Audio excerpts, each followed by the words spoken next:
Opie, you're a sick ass man. Anthony, you're not a jackass. You're obviously a stud. The Opie and Anthony Show. It makes me sick.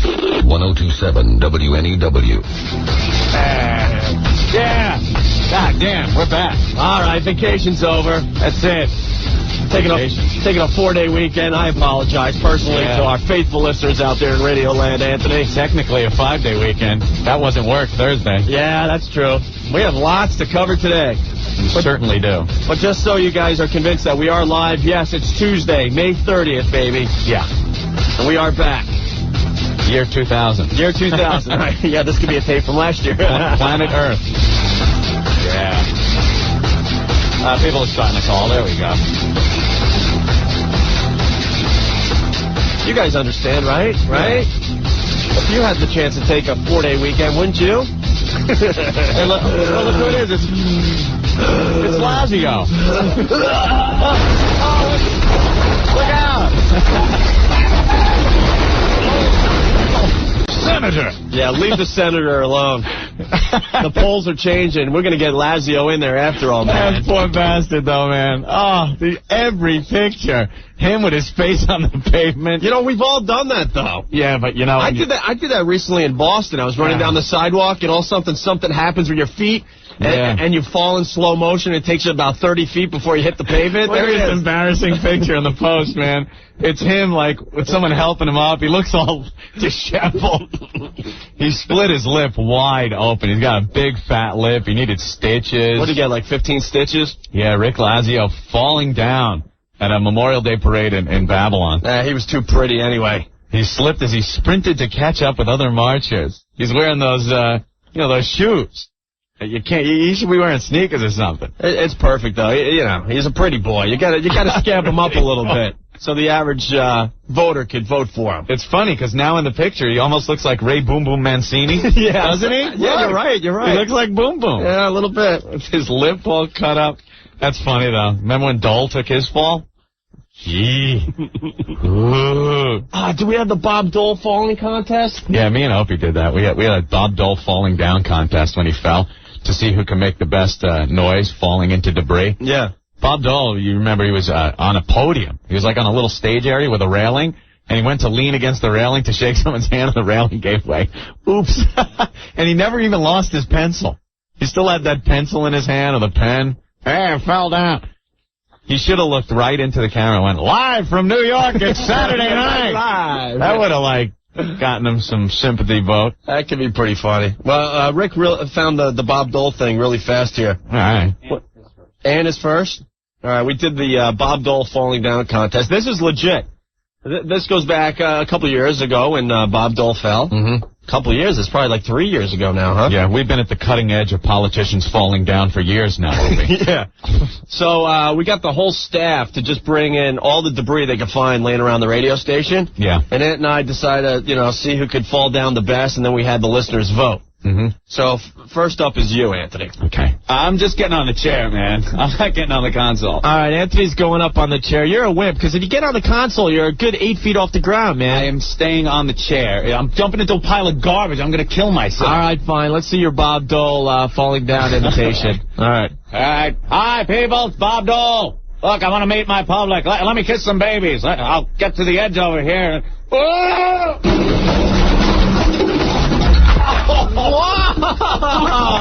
Yeah. Oh, that's going to be hard to beat, bro. How do you feel? I feel like Bob Dole. That was awesome. Yeah, that hurt. Remember that. We have video of this somewhere. We got to get that on the unofficial website. Yeah. And this is my try at the same thing. Yeah. All right, it's my turn. Oh, God, he's climbing up on the console. All right, Anthony, I'm 8 feet off the ground, man. Don't do it off the console. You're going to hurt yourself, man. Well, it's the Bob Dole contest. I can do it's radio. Don't hurt yourself. My fellow Americans, I just have to say to you, just don't...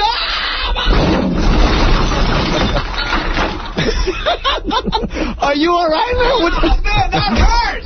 It's radio, you nut. Dude, help me off the floor. What are you, insane? Oh, man. What did you do? Someone get this pen out of my nose. Your hand is cut. I know, man. Well, you win. I win? You win, man. By the way, what do I win? Nothing. We didn't even bet anything. Ow, my elbow. I ended up spraining my elbow. Yeah, I remember. You cut yourself. Right, it was ridiculous. Anyway, cool. So Lazio fell over the weekend. Yeah, I still think he's the man for the job. Oh, without a doubt. And anybody but that goddamn Hillary Clinton. The polls are changing, Anthony. Yes. I think he's in the lead in some polls at this point, which is crazy. You think the fall helped him or hurt him? Sympathy. Yeah? Yes. And then he says, I was so happy to be back home, I kissed the ground. They got to get those little funny little... Pump. Yeah, like when Reagan was shot, he was joking with the doctors. Mm-hmm. Remember that? Yes, well, I thought he missed me. Yes, but, hello, anything to get away from Nancy's big head. Shoot me.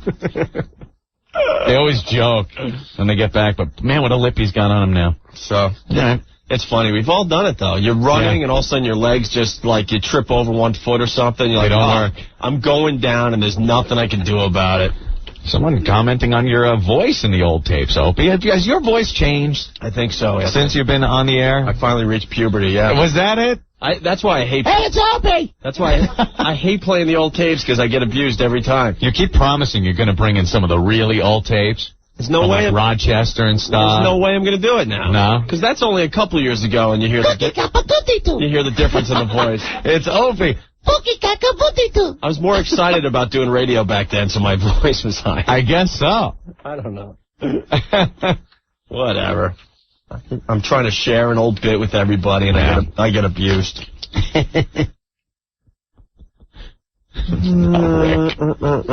What? I don't get that one. Yeah, I'll abuse myself. Wow. Hey, Opie, I saw your picture in the new issue of WWF Raw magazine. Yeah. That's a nice set of man boobs you have there. Oh, my God. I haven't seen the picture yet. They have these places nowadays called gyms. You should look into it. You got to see this picture. Look at me, right? Okay. Yeah. It's not bad, right? No. In this picture that the WWF shot, I'm like nipping out and stuff. And I got really? Really bad boobs. Is that the 12-year-old pointy one? It's the price you pay. It's so funny Joe mentioned that because I picked up the Raw magazine yesterday. Yeah. And I saw that. I'm like, whoa, what is that? You take pictures, man. Sometimes you get a wacky shadow in there or something. You're like, oh, now I got to live with this until another picture comes out in public. Hey, I'm no Arnold Schwarzenegger or anything, but yeah, it's wonderful. But I don't know. Plus, I've been working out since that picture. I think that picture's like 2 months old now. Is she happy with her large boobs? Oh, wow. All right. Well, I had a bang-up weekend. We all did. Well, Anthony. We went up to Boston. Well, we're going to get into all that next. Yeah. This was kind of just like the pre-show. Yeah, I know. We got to talk about that. I think I saw Mission Impossible 2 this weekend. I think I did. We'll talk about Mission Impossible. We got to talk about that. We'll talk about the Knicks. We'll talk about one of the best concerts I've seen in 5 years. Unbelievable. We got to talk about Stone Temple Pilots. We went up to Boston to see them in this huge concert. Foxborough Stadium up there. River Rave 2000 in Boston. There was like 10, 12 bands on one stage, another like 10 bands on another stage. It was sick. It was absolutely sick. We'll talk about that next, all right, Anthony? Yeah. Because we could tell you all about Scott Weiland and STP and how great they sounded. They rocked. And if you got something for the show, 212-757-1027. It's O&A, and we are live today. It's Tuesday, May 30th. I promise. We're here. Give us a call, and we'll talk to you next. Opie. Keep your hands away from your pants. Too late. And Anthony. I'm just a flaming fag. More stupidity on the way. 1027 WNEW. 212-757-1027 is our phone number. It's the Opie and Anthony Show. Hey, our new pal, Richard Patrick and Filter in the background. Wow. What a blast we had, man. Yeah, we saw Filter over the weekend. We saw Godsmack over the weekend. We saw STP, Static X, Power Man 5000. I didn't see Cypress Hill because I wanted to get home. Yeah, we got to talk about it. We went up to Boston this weekend. Yeah. Our old stomping grounds. Yep. We were invited to the WBCN River Rave 2000 up there at Foxborough Stadium. Foxborough Stadium, a football stadium full of lunatics. 60,000 people checking out this show. Insanity. I believe this same show is going to be in New York very soon. Yes. Most of the band's playing. Under a different name. Under a different name, yeah. Yeah. 3 letters. What are the 3 letters? DFP, DFP. right. The DFP, okay. Yeah, everyone knows That's our sister station. I think we could give them a little plug. We're all one big happy family. Just like, well, WBCN up there is one of our stations under the Infinity umbrella. Right. Opie. And you all know how palsy we were with them for many years. Yes. So, no, we've broken bread, mended our bridges with them. And we were privy to great concert, man. What a concert. Yeah, it was our first public appearance in Boston since we got fired for saying the mayor died in a car accident. Yeah. I mean, we've been up a bunch of times since then, but this was the first time we actually got to see our old listeners and stuff. Yeah. Oh. It was pretty cool. We got to get back up there. Yeah. We ain't leaving this place. No. Hell no. I think we have a bigger audience down here than we ever had in Boston, but we definitely have some fans up there. And we're going to try to syndicate the damn show eventually. But stepping out on stage in front of all those people to bring on STP was like, oh, my God. Looking out at a stadium full of people. Let me tell you something. I mean, I've been in front of large crowds as well as you have, Anthony. Mm-hmm. You know, introing bands and stuff on stages. That was the biggest thrill of my life this Saturday. It was 60,000 people. They announced our name. The place went BS. How many chances do you get to stand in front of a football stadium full of people like that? Right. You know, it's pretty sick. And we announced Stone Temple Pilots. And I got to tell you guys are in for a treat when they come to New York. They are right on the money at the top of their game. Unbelievable. Scott Weiland is back. Better than ever. Sounds great. I've seen STP a bunch in the past, and I gotta say, he never sounded better. I think he's off the dope. Well, that's what they're saying. I was reading an article in Rolling Stone magazine, and it looks like he's clean for now. For now, the rest of the band is like very weary about the whole thing. Yeah, it's gotta be scary. It's like, it's cool, but we're not counting our whole future on Scott Weiland. You think they get done with the show and put him in that Silence of the Lambs get-up, just prop him up in a corner on a hand truck with a mask on so he can't do any drugs or anything, and then wheel him out for the next show? Yeah. Because, I mean, the rest of the band's just got to be, we're cranking again. How many chances are we going to get to redeem ourselves after this guy F's up, you know? Yeah. And then they come back, and now, I mean, better than ever. Unbelievable. Hit after hit after hit after hit. That's what it was. You just forget how many freaking Stone Temple Pilot hit songs there are. Yeah. And you want to hear every single one of them. They played them. They had 60,000 people singing along to Plush. It was one of the sickest things I've ever seen in concert. Pretty cool. And Scott Weiland with that damn, bullhorn. God, is that cool as hell. I know. Did security kick you off the stage? No. What happened? No, I wanted to see STP from the crowd. Oh, okay. You were, like, right on the side of the stage for STP. Oh, my God. Like 15 feet away from center stage. Like I was right on the side of the stage as they're playing. It was unbelievable. Like at one point, the end of the set, before the encore, Scott Weiland comes over, and he's, like, right next to me. And he kind of looks at me. I look at him, I'm just like, I go, God damn, Scott. Effing fantastic. I know, what do you say? Yeah, what do you say? Yeah. And he's like, I kind of like raises his eyebrows, like, takes the towel off his head, he runs back out and goes up. But it was just like, no, was looking at him. No, it was cool. He knew he was on, too. Yeah. He just knew. It was just amazing. Steve from the city. Did any members of the band clue you into their next secret concert this time? Yeah. Oops. Steve, cut it out. Come on. Have a sense of humor out there, but you're going to get us in trouble. But they were absolutely amazing. Yeah. We have a new best friend, Richard Patrick of Filter. Wow. Now we have to go. And this guy party. Holy smoke. Filter had a great set up there at the River Rave in Boston. And he was, like, walking around backstage, and he was beating himself up, going, man, I sounded great, but my band sucked. So, yeah, they were a little off today. So, and I had to cuddle him and go, dude, man, you sounded unbelievable. It sounded great. It sounded great, Stop beating yourself up. Yeah. And that's when he looks at us and goes, oh, my God, Opie and Anthony. Yeah. Now, we got to go back. If you guys remember, we interviewed Filter about a month and a half ago on our show here in New York. And we told you that as they were leaving, Richard Patrick said that it was the best interview on the entire tour. That he really an interview. Right, we were just hanging out. Well, yeah. And that's what you should do if you do a radio show. Screw the interview. You should just hang out and have fun. But he said it was the best interview or hangout he's done on the whole tour. And I've heard that in the past, like, whatever, they're just kissing ass, blah, blah, blah. Yeah. But backstage in Boston, he reiterated. He said, you guys, man, I had so much fun with you. So, and then all of a sudden he goes, hey, man, you want to go drink some beers? Yeah, well, of course, we were with our friend Jay up in Boston, too. Yeah. And, boy, that boy likes to drink. Well, he's between Irish. Me and him, we're like, it's a constant search for fresh beer. Yeah. So, the little backstage area, the beers were out. So we're like, where can we get a beer? So Rich is like, I got beer back in the dressing room. Like, oh, cool. We'll follow you. Yeah. Pulls out a big bus tray full of ice and beer and vodka and whatnot. And we just sat down on the couches and pounded. Yeah, he was so freaking cool. He's going to call us this week because we hit it off. We hit it off to the point where he goes, hey, man, what are you guys doing tomorrow? I'm like, I don't know. I'm probably going back to New York. We're up here for the weekend. He goes, hey, you want to fly to Washington? We're playing Washington tomorrow. I'd love to hang out with you guys some more. I'm like, well, yeah, we got to get back. Yeah, we unfortunately have real lives. We're not rock stars like you guys, where we could just fly around the country drinking and performing on stages. That was funny, man. We were getting tanked. But we had a great time with He's talking how he wants to get an ultralight.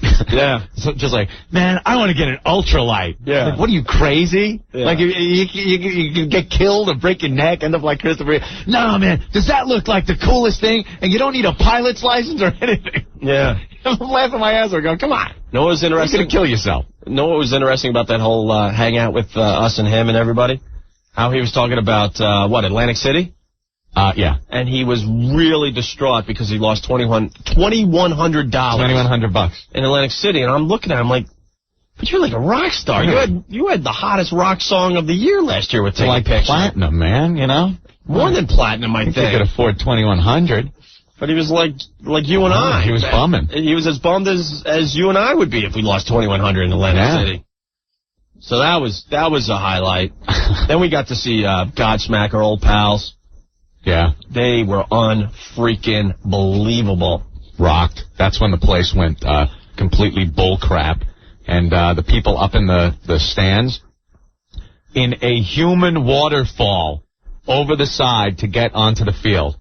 The police had nothing they could do. There was nothing they could do. It was a human wave. We took over the stadium, man. It was funny. I was standing kind of side stage, but kind of on the field, but on the backstage side of the barricade. Mm.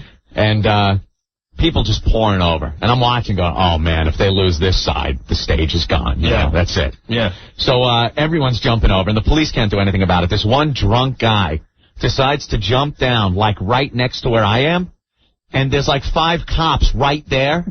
So he took the brunt of the frustration the cops had that they couldn't do anything about the thousands of people that were going over the wall. Mm-hmm. Like, dude, if you moved down 10 feet and jumped over, you'd have been fine. But he jumps right in front of the police, and they just grabbed him. And hundreds upon hundreds of people just running onto the field. Yeah. It was cool to watch that whole thing develop because, I mean, we've all been at these stadium shows and stuff. Yeah. And there was a bunch of people, on the floor and a bunch of people in the stands. And the people on the floor were encouraging everyone in the stands, come on, man, come on, join us. Jump. And everyone in the stadium was pushing, closer and closer to the front row, Anthony, of the stadium part. Yeah. And then finally, it just takes one brave soul to go for it. And slowly but surely, they start, trickling over the walls, and then... So chicks, like, trying to jump over the side with their skirts and stuff, and their legs are in the air, they're hitting their heads. They're, like, falling off of the side thing. It was hysterical. Yeah. Oh, that overhead camera thing on the boom, the concerts that got the boom cameras? It was panning the crowd at one point and got a little low. And some guy jumped up and grabbed it, pulled it right into the crowd. There's a few bucks. They're writing about you and I in Boston the last few days, too. Oh, yeah? We caused a little problem with all the girls flashing at the concert. What happened? Oh, we just encouraged everyone to do some wowing, Anthony. Little wowage. I've never seen more breasts in my life, especially on the big Jumbotron thing they got there, the camera, the screens. Yeah, they had all the wowing on the screens. Just boobage. For 60,000 people. So that was unbelievable. We had a pisser. And then someone wants to know if Stephanie McMahon was there. Yeah. Stephanie McMahon, another new friend of the radio show. Yeah, we talked with her. We're minding our own business, drinking some buds and playing some of the video games backstage in between bands. And all of a sudden I hear, "Where's Opie and Anthony? I want to meet them." And here comes this woman, this incredibly gorgeous woman walking toward us. She is so freaking hot in person, it's not even funny. Yeah. TV does not do her justice. Unbelievable. I think she's hot on TV. Don't get me wrong, but in person, she is a knockout. You saw her like right there. She's got a little skirt on, showing her legs, which are like really shapely. Legs forever too. Yeah, long, shapely legs, just beautiful in person. Big set of cans beautiful. On her, right? Oh, yeah. Remember she was talking about how saggy they are and stuff when we were interviewing her, and then she's it's funny. She's talking on the phone with us last week about how she feels that her breasts are saggy and that somebody here said that she had a flat ass. Yeah. So now we're looking at her live, and what are you looking at? Her ass and now her you're boobs. just looking at her ass and her boobs to see, You're trying to talk to her. And Stephanie says she listens to the show a lot. Let me tell you, Stephanie, you do not have a flat ass. No. We saw for ourselves finally. She looked hot. Whew. She really did. Unbelievable. She'll kick your ass, I think. I think she's been working out. Yeah. She's getting some muscles. This guy said he ran into you up there. Tim, what's going on? Hey, what's going on, guys? Hey, man. Yeah, I remember you. Security guy. Yeah. That was the sickest show I've ever worked in my life. You guys were at a loss when people just started pouring over the sides, man. I still got no voice left trying to get my guys out of them barricades. Yeah. Collapses. You guys pulled the barricades away. I just saw the perimeter getting smaller and smaller, the security perimeter. They, totally disconnected some of the gates and then connected them to make the perimeter shorter, so it ended up being just about by the stage area. If they would have gotten past that, it would have been all over. We had to push them to the wall. We knew we were going to lose it. We just didn't know when we were going to lose it. Yeah, I swear I thought the stage was going to go. I thought if one smartass hops over that gate and a few other people go, they had the cops in riot gear backstage waiting. It was. I got to say though, it was a tame show in general. Yeah, what? 90 arrests out of 60,000 people. Yeah, that wasn't bad. And if you go to their website, WBCM, whatever it is, their total count on Hooter shots is 1,041 different Hooters. Wow. Are any of those boob shots on a website? Because our listeners would love to check that out. There's no boob shots, just the band. That's the difference between Ant and I and everyone else. Yeah. All those boob shots would have been on our website, and everyone could check them out. Because there were hundreds upon hundreds of women just showing their boobs at this concert. There was so many different shapes, sizes, forms. Yeah. Of Hooters. I don't even look. I'm in the city right now. I'm not even checking out Hooters. I've seen so many of them. Yeah, that rocked, man. Yeah, without doubt. What was that? I just wanted to call in and just, I got to get my voice back now. Yeah, you better drink some tea. Another thing, I cannot believe the static between the two radio stations up there, that WAAF too. Well, we're the big problem. We're the problem between those two stations, man. Yeah, because we were the one who Ed and I put AF on the map in Boston, and then they fired us, and now we're working for BCN, so it's just a mess up there, an absolute mess. The only way to really get kind of a line on what it's all about up there between the two radio stations is picture if Opie and I all of a sudden turned up on K-Rock. Just blasting how NEW sucks and how we're over there, and buddy with people that we on a daily basis say we can't stand. Yeah. That's what it would seem like. there was the plane pulling the banner around saying WBCN sucks and all that. Oh, yeah, they're intense. They hate each other. It's great. They hate each other, and we're the main reason for that. We are. The people are screaming at you guys, though, when you guys get on there. Yeah, it was great. People were roaring. We haven't been up there in 2 years, and the response was very, very flat. It was awesome. We had a Why didn't Mayor Menino check in and say hello? Well, actually, Anthony, we got a instant feedback from the mayor of Boston. Oh, yeah? Thomas Menino. Hey, you guys, you were in Boston. Why didn't you stop by to say hi? All right, Tim. Hey, thanks a lot, guys. Thank you. Take care. All right. Karen, what's going on? Hello? You want to correct our grammar? Yeah. Okay. Who was the one that said about us about Opie and I guess it was Anthony, right? What did I say? You said about Opie and I in whatever. It should be Opie and me because it's object of the proposition. Oh, object of the proposition. Jesus Christ. I love you guys, and I think you're great, but I don't want you making mistakes like that. Yeah. Hey, Karen? Yeah? Could you make sure I have proper grammar on the following statement? Is it going to be me? No, not at all. You sure? Yeah. Oh, wait, Opie.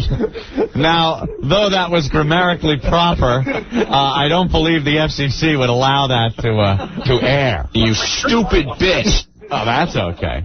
I hate when people correct our grammar. It's not easy to do 4.5 hours. Some slang's going to pop out, and yeah, our grammar's going to suck from time to time. Sit back and enjoy the show. Now, how would I place it? If I was hanging out with her, would I say the jizz bucket and me? Or would I say, me? I don't get it. All right. Don't correct our grammar. We understand. Please. We're not English professors. We're stupid radio personalities trying to entertain you. You hang on a bar with your friends. You're correcting grammar? Jeez, what a life. Know who else we saw up there? Oh. Dave from the Real World. Oh, yeah. Strutting his stuff. This guy had an entourage that was larger than Scout Islands. He thought he's from Boston, and he was walking around like he was the ass, you know? Yeah. Had a whole entourage. So glad he wasn't looking anyone in the eye. He's just walking around like waiting to be noticed. It was sick. It was hilarious. It was sort of sad. So, it was just a lot of fun, man. Yeah, what a party. Fun. And that on the heels of the road show Thursday. Yeah, why don't we talk about the road show next, Anthony? Yeah. What a time. We have to take a break, but when Stone Temple Pilots come to New York, all we have to say is you guys are in for a huge treat. Yep. An absolute huge treat. Mm-hmm. What, July 31st, PNC Arts Center? And August 12th and 13th at Jones Beach? Yeah. That's with the Chili Peppers and Fishbone. You're going to love it. You're my favorite band again, Anthony. Yeah. I'm just sorting through instant feedbacks. Got a lot of them. Yeah? Since we're coming back. Yeah, a lot of people missed us, I guess. Jesus. We had to take some time off. I was dog sick, too. People saying not too many close-up shots of the ladies from the road show. We got a lot of video and pictures up on the Foundry Music site. Yeah, let's get Steve from FoundryMusic.com on the line. Yeah. Because he's going through video still. He's got hours of material up on the unofficial Opie and Anthony website. Let's talk about the road show next, Anthony. 212-757-1027. And we're doing another WOW sticker stop today, Anthony. Why is Earl going? It says Earl. I don't want to read that name anymore. If he's going, I don't care. Don't write it down anymore. Psycho Mark, you going? Yeah, me in the slot. All right, Psycho Mark's going to be at... You drive. Psycho Mark's going to be at Strauss Discount Auto. Anthony. Strauss Discount Auto. Pick up your Excel Micro Edge wiper blades. Oh, very good. Bosch Micro Edge Excel... What? Bosch Triple Edge Micro Edge Excel wiper. I don't know what the hell. Whatever. We get with your wipers. Get your WOW stickers at today's WOW sticker stop, which is Strauss Discount Auto, 664 East 14th Street. Strauss. Where's that between, Ben? Do you know offhand? 14th and what? That's probably, A? It's down. It's way on the east side. Way on the east side, okay. 664 East 14th Street, Strauss Discount Auto. Psycho Mark will be there around 4:30. Yeah. So stop by and say hi to him and get your WOW stickers. We'll talk about the road show next. Stay there. Hey, what's up? This is Gino, and this is Richard, and we're from the band Filter. And you're listening to our friends Opie and Anthony on 102.7 WNEW. AnthonyPriceline.com. Ah, yes. Priceline's all over the place, man. We talked to William Shatner just before we took the 4-day weekend. Yes, we did. He didn't want to speak with us that much. It sounded like he got on the phone and realized who we were, and that was it. Yeah, that was all right. Whatever. We're not going to be friends with everyone. We know that. I love Captain Kirk. I watch all the Star Trek episodes. Priceline. Of course, you've seen William Shatner, Priceline. Everyone knows what Priceline's all about. It's naming your own price for just about everything in the world. It's amazing. Now you name your own price for groceries. Every single day, Priceline figured out a way to name your own price for groceries. Everything you buy, beef, chicken, soda, cereal, coffee, diapers, whatever. You could save up to half off your grocery bill every time you go shopping.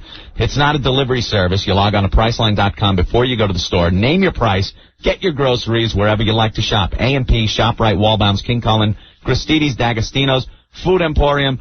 Get the message. It's like everywhere you shop. First airline tickets, now groceries at up to half off. Just log on to Priceline before you go to the store. Name your own price. Priceline for groceries. It's bigger than... And Anthony. Bunch, ladies and gentlemen. You guys are really funny and stuff, but you guys take it too far to the point where I literally get nauseous and sick listening to your radio show. Go take a Midol. 1027 WNEW. 212-757-1027 is our phone number. If you want to send us a fax, 212-957-9639. Joe Soprano from FoundryMusic.com. Always checking in. Kudos on your new legal ID. Yeah, where is that? Give me that legal ID. Look what the station did for us. Powered by Opie and Anthony. Owned by Infinity Broadcasting. This is 1027 WNEW, New York. Wow. We are taking over. Oh, ladies and gentlemen. Opie and Anthony. We are taking over. Kudos on your new legal ID. However, when you hear NEW on the weekend, it's hard to believe the station is powered by Opie and Anthony.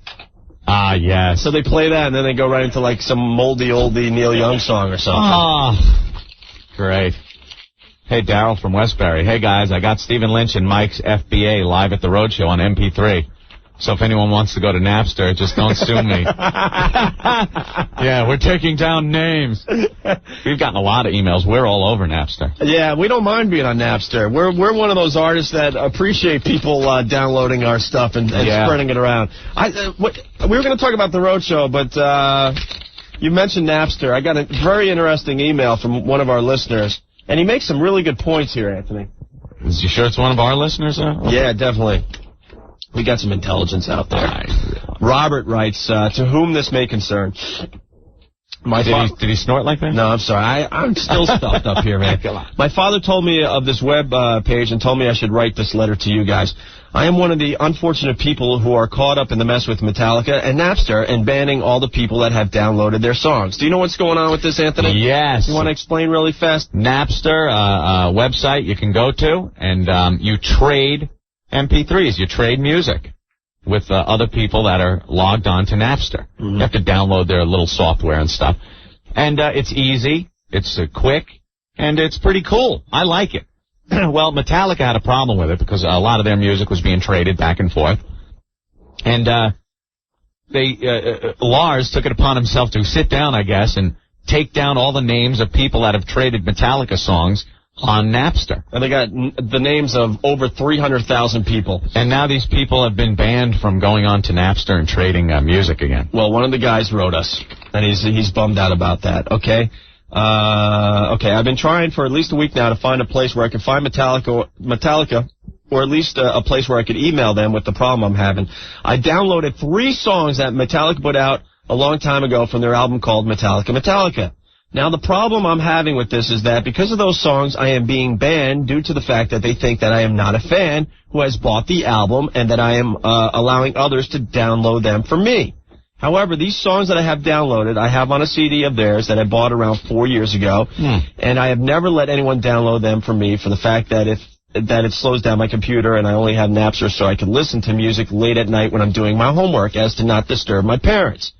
So I am asking you if it's at all possible, if you know of a place that I could contact them or write to them and explain the problem that I am having and that I have in no way allowed anyone to illegally take their songs from me. Thank you very much. Sincerely, Robert. Wow. Yeah, they banned everybody. They banned everyone. That was and here's a kid that bought the Metallica music. Mm-hmm. He's downloading it so he can listen to this stuff late at night because I'm assuming, the entertainment center's probably close to mom and dad's room there or something. So he's up in his room doing his homework or hanging out, checking out porn sites, whatever he's doing, and listening to Metallica, and now he's getting screwed. How many times have you whipped off a tape for somebody in your day? You know, you ever, like, you dub a tape and give it to somebody? I think it's the spirit of rock and roll where you turn other people onto music. You get an album and you make a copy and you go, dudes, check out the latest from Godsmack, let's say. Mm-hmm. Wow, that's pretty cool. I'm gonna become a fan. I'm gonna go to their next show. I'm gonna, buy their album, whatever. Yeah. I think they're screwing over their core audience. All the people that were behind them for years and stuff. Those are the people that are going to the site, to Napster, and downloading the music. What do they think it is? What do they think? People are downloading it, pressing out 100,000 copies of these things and selling them for millions of dollars in their own pocket? No. Yeah. It's a bunch of people like that kid that wants to do his homework and listen to a tune over the computer, and that's who's getting shafted by this. And Lars would say that the problem is, the copy you get is just as good as a digital master. He says, in the past, when you had an album, then you made a copy on cassette. It wasn't the greatest quality. It wasn't as good, blah, blah, blah. And that's where the difference is. Please. Go get more money for another soundtrack to a lousy movie. What, they don't have enough money coming in? What's the problem with Metallica now? Well, I think the guys are a little hypocritical, because if you know anything about Metallica, first of all, to this day, they encourage people to, set up the video equipment and the audio equipment at their shows to tape it. And bootlegging, always a big part of Metallica, sure. From the beginning, because they weren't getting any radio airplay at first. For the first 10 years they were around, no one was playing their stuff. You think if Jerry was still alive, man, Jerry Garcia, he'd be all pissed off at Napster, too? Yeah. God, that would be a shame, wouldn't it? All of a sudden, wow, dude. Yeah, well, when Metallica first came out, it was, people were just making copies like crazy of the albums and sending it to their buds all over the country. Yeah. That was their main marketing when they first started. Yeah. So it's kind of hypocritical now to say, hey, man, it's not cool. Mm-hmm. How are they banning people from Napster? I don't understand. Like, I know a lot of, I don't want to get into a bunch of technical computer stuff, but a lot of people that log onto computers have what they call a variable IP. It identifies you on the net. Mm-hmm. But every time you log on, it's different. It's different, right. Unless you're running like this place where you're working in a company, you have a line and you have a static IP number. It's the same every time you log on. Right. So they could identify that. How do they do that? You could just log on under a new name on your computer and start downloading again. Mm-hmm. Maybe somebody can help. Plus, Metallica's screwing a lot of bands that that don't have any marketing or a way to distribute their music. A lot of bands that are trying to make it are putting their stuff on Napster for people to check out as well, Anthony. Yeah. And, Metallica says they don't want to, they don't want to ban everyone, but it's going to be all or nothing. Ben from Long Island. You could get back onto Napster if Metallica kicked you off by going to ask.com and typing in, how can I hack Napster? Hack Napster. I don't know if that's true, but that's Ben trying to help us out a little bit. After hearing Lars pissing and moaning, I'm glad to be dead. Oh, Cliff Burton. Thank you, Kirk, for not drawing the short straw that night. Wow. Oh. Wow, I saw behind the music, too. Hello. Mike from Lodi, New Jersey. I got shafted by those sellout Metallica apps, too. They suck. I want my Napster back. According to SoundScan, Metallica sold 12,000 copies of their 10-year-old Metallica album last week. 12,000 last week alone? So what are they bitching about? People are still buying their stuff like crazy. Yeah. That's just it. I really don't think this is going to take away from their income. You know what I mean? Uh-huh. Mark from Brooklyn. Sign that the apocalypse, is coming. Seeing Lars doing a Sunday morning news show. Yeah, he was all over the Sunday news shows, which is so bizarre, man. I guess the next step is having hard rock bands coming up on stage in suits and ties. Maybe they'll ban beer at the shows and start serving caviar. Tell that guy to go to www.scour.net to download Scour Exchange. It's the same thing as Napster for video, music, and images. Napster uses cookies and puts other stuff on your hard drive to identify you. Well, you can erase those. You can delete those cookies. Johnny B. Stool from Jersey writes, yeah, but instead of giving a few tapes to a few friends, you're giving it to millions of people. How do you guys think these musicians make money? By overcharging in the record stores. Wake up, Johnny. What an idiot. Yeah. The CD prices have been ridiculous. Yeah.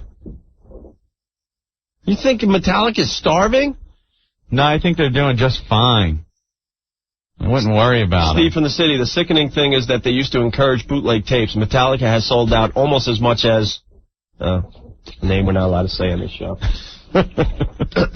Fill in the blank. Mike from Manhattan. Metallica should concentrate their efforts on the buying and selling of used CDs. The artists get no royalties off of these sales. Napster users don't buy or sell. They're just trading. Yeah. You know, it's like, hey, could I come over and borrow your CD? Well, you make a tape or something. It's ridiculous. It's been the spirit of rock for as long as I can remember. To get albums, make cassettes, turn them on to your friends, make a cassette for the car, whatever. And with these MP3 players, you know, you want to download all this stuff and put it on an MP3 player. Yeah. It's just easier. Tony from Hurley, F Metallica. Could they stop pissing and moaning about fans? If they have a good argument here, then Fish fans everywhere are in deep S. All right. Got a mic really fast here. Hey, Mike, what's going on? Hey, what's going on, guys? You just gave it out right there. Napster puts a cookie on your computer. Delete all the cookies, you get right back in. Yeah, that's what I think. That's what I did. I got back in on my computer. There was one cookie that wouldn't delete, but I finally got rid of it, and it let me back into Napster. Wait, did you get banned? I was banned. You were banned, huh? I was banned from Napster. And another thing you should do... Wait. All right, so were you banned for doing the whole Metallica thing? Yeah, I was banned from the whole Metallica. All right, what were you doing with your Metallica downloads? I just downloaded them, listened to them while I was playing a game online. So you weren't downloading them and making CDs and sending them off to your friends? Not at all. See, I think most people are not doing that. You just download it. First of all, it's something kind of new and stuff. You download it, and you just want to see how it works, you know? You do it because it's like, wow, you could do this? Yeah, this is pretty cool. Let me hear what it sounds like. You know, running off a master and then pressing out CDs so a Nigerian can sell them on the corner. What is that all about? Yeah, I think it's a small percentage of people that are turning around and trying to make a profit off their stuff in that way. Got another way around it for you. Yeah. There's a website, Navigator.com. Okay. You can download a patch that puts you right back into Napster. You just use different servers to get in. All right, cool. Thank you, buddy. No problem. All right. Don from East Meadow. Metallica should be enemy of the show. By the way, I just finished downloading about 10 of your bits and Stephen Lynch's songs. Yeah, we're all over Napster. How many bits we got? Let it rip, man. It all depends on how many people are logged on with our bits on their hard drives. So it varies. You guys, get our stuff all over Napster. We don't care. Yeah, we don't care. We have a CD out there that sold a lot of copies, but we don't make any money off it. We don't care. Rob from... we just want to spread the word of the show. Rob from Jersey, Lars and Metallica are doing this not for the money. They're doing it to protect the musicians and their right to have their music on such a service as Napster. At this point, Napster did not give Metallica the choice to have their music on Napster. Let me tell you something, Rob. Their music isn't on Napster. That's the whole thing. It's on other people's computers. You just use Napster as the go-between between your hard drive and someone else's hard drive to get the music. So Napster can't be held for posting Metallica's music without their permission. It's just like a place that people go to trade stuff. Used to do it with porno pictures. Remember? No one cared about that. Right. You go into a little chat room. Hey, man, you got any big-breasted teens? And then all of a sudden, yeah, you're trading pictures. It's all about fighting the system, though, too. We're sick of the prices of CDs. Yeah. If we're going to find a way where we could get some free music here and there from a friend or from this service, we're going to do it. So we've been, raped over the coals for too long now. I think this is going to hurt Metallica. Mike from New York. I really do. There's a site you could go to pay back Lars for the MP3s you downloaded. Yeah, this site is around. It's www.paylars.com. Are you just as disgusted as I am? Napster. It's going to be big. Really big. Let's see. Trey from Fish says he's okay with Napster. What's Lars going to do next? Look, I don't like people coming to the concert and listening to the music and then leaving with the memory of our music. So, we're going to have people get full lobotomies after the show. So, that way they'll have to, come back again. Because, they're leaving with the knowledge of the words and music that we, put together. Shut up. Evil kid from the city. Bottom line, it's illegal. It's copyright infringement. And dude, stop making it sound like it's only Metallica that's pissed. There's many artists in the music industry pissed off as well. You explain to me how the hell that's copyright infringement. It isn't. Yeah, go ahead, evil kid. Explain it. It's not. It is not. Soon it's going to be, I swear to God, it's bordering on you play the stereo loud enough where people outside your house are going to hear it. Oh, wait a minute. Now, you bought this just for you. And now someone passing by is going to enjoy the sounds of Metallica. You know? Can only be played in soundproof room. Eat me, Lars. Mike, what's going on? What's going on, guys? How are you?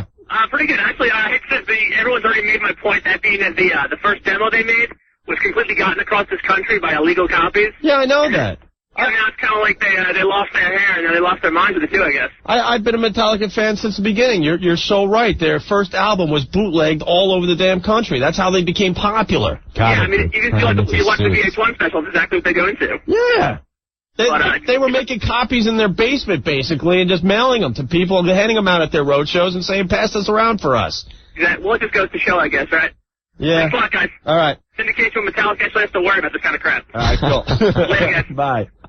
Yeah, Limp Bizkit's doing that free show, sponsored by Napster. Yeah. Mike, what's going on? Hey, what's up, man? How are you? Pretty good. When did Laws become such a cheap ass? Yeah, he's got more money than God, man. It's horrible, isn't it? It's a little strange. You know, back then, I remember when I was listening to Metallica, they were, like, so cool because, you know, like, they wouldn't do videos and all this crap, and they're the hardest band, and now they're, like, the biggest commercial punks. Right. Now they're wearing makeup and stuff. It's pretty sad. All right, Mike. All right, later. Thank you. Go to Shane real fast. Shane, you're next on WNEW. Hello? Shane, what's up? You know, like... you cursed, so no one just heard what you said. Shane. When they release singles, you can just buy a tape and record it on the radio.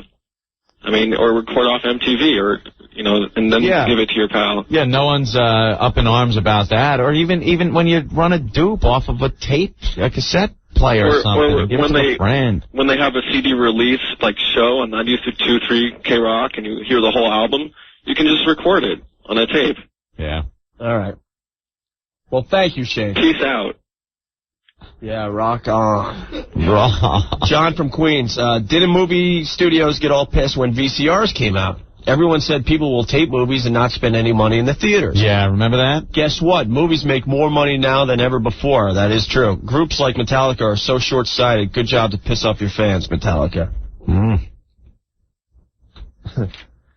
Bill from Brooklyn. What about the fact that Metallica blows and haven't put out a good album since, and Justice for All? A lot of people, getting really, really pissed. Well, the hardcore fans were pissed off at him before this because they said they sold out. Now, this is only reinforcing it. I mean, this is really pissing off the fans. Yeah. Let's go to Jack. Jack. Hey, Jack, what's up? Hey, how's it going, guys? We're doing well. What's up? Just letting you know, if you go to any of Metallica websites, like metontour.com, right? It's got this really cool intro, and everybody's yelling like F no Lars, F Lars, right? And that uses Flash. The only way you can get audio in a Flash is through MP3, which means all the intros to all their websites are encoded in MP3. That's like the biggest irony of it all. That's interesting. So, peace out, guys. All right, Jack, thank you. Take care. All right, we're just about done with this. Wendy, what's up? Hello? Hi, Wendy. Oh, hello. I'm not sure what website it is, but there's a website you can go on, and Lars is asking for money. Paylars.com. Yeah, they're asking for money that they lost from their record sales. To be fair, he didn't put that up there. Oh, he didn't? It's someone with a lot of sarcasm little in there. joke. I thought he put it up there. No. And also, they didn't lose record sales because of Napster. It's because their new stuff sucks. That's what people are saying. Yeah, I used to love them. Their new stuff is awful. All right. Thank you. Thanks.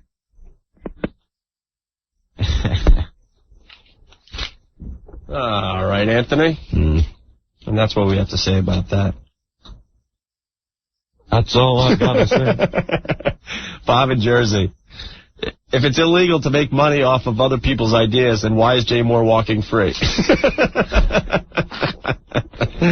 You guys have a great sense of humor. Why should I pay $15 for a CD that costs less than $1 to make? You got to pay it. You got to, pay an S load of people. They have to get their cut. All right. Yeah.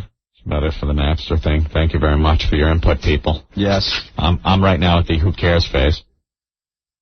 I went there once, and like with my connection, it would have taken like an hour to download something, so I said screw it. Yeah.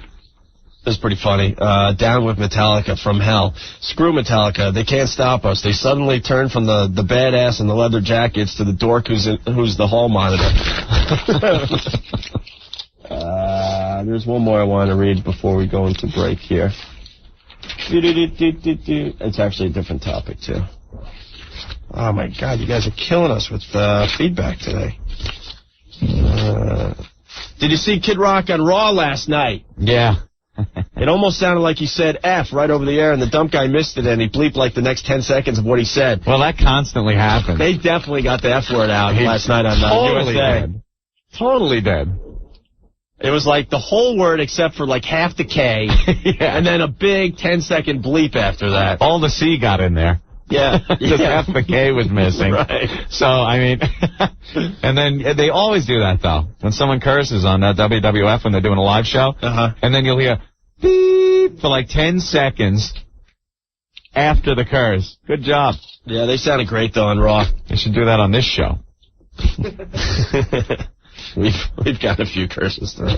Yeah. And let's take a break. All right. What the hell? Kid Rock's new album comes out today, American Badass. I don't think it's going to kill anyone if we play one real fast here, okay? All right. It's WNEW. We will talk about the road show next.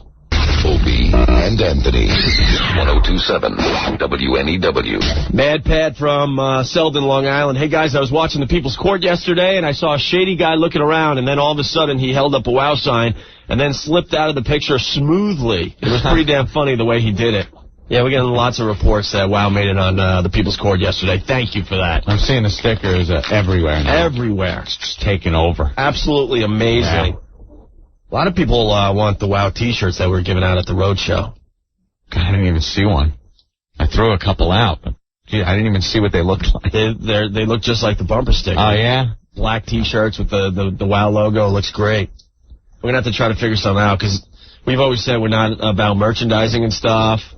Like, we don't want, like, the coffee cups. Like, you see, like, the Z100 crap. Yeah. We never want to be known for, like, having, like, an Opie and Anthony coffee cup all of a sudden or something like that. But I don't know. These WOW shirts are pretty cool. Yeah. And a lot of people want them, so we might talk to the bosses and see if we can maybe, sell them really, really cheap. Oh, yeah? Maybe. We're going to talk about it tomorrow. There is a demand, though. I mean, a lot of people emailed us and said, hey, I was at the road show and want one of those WOW T-shirts. We'll go broke if we just make them and give them to everybody like WOW stickers.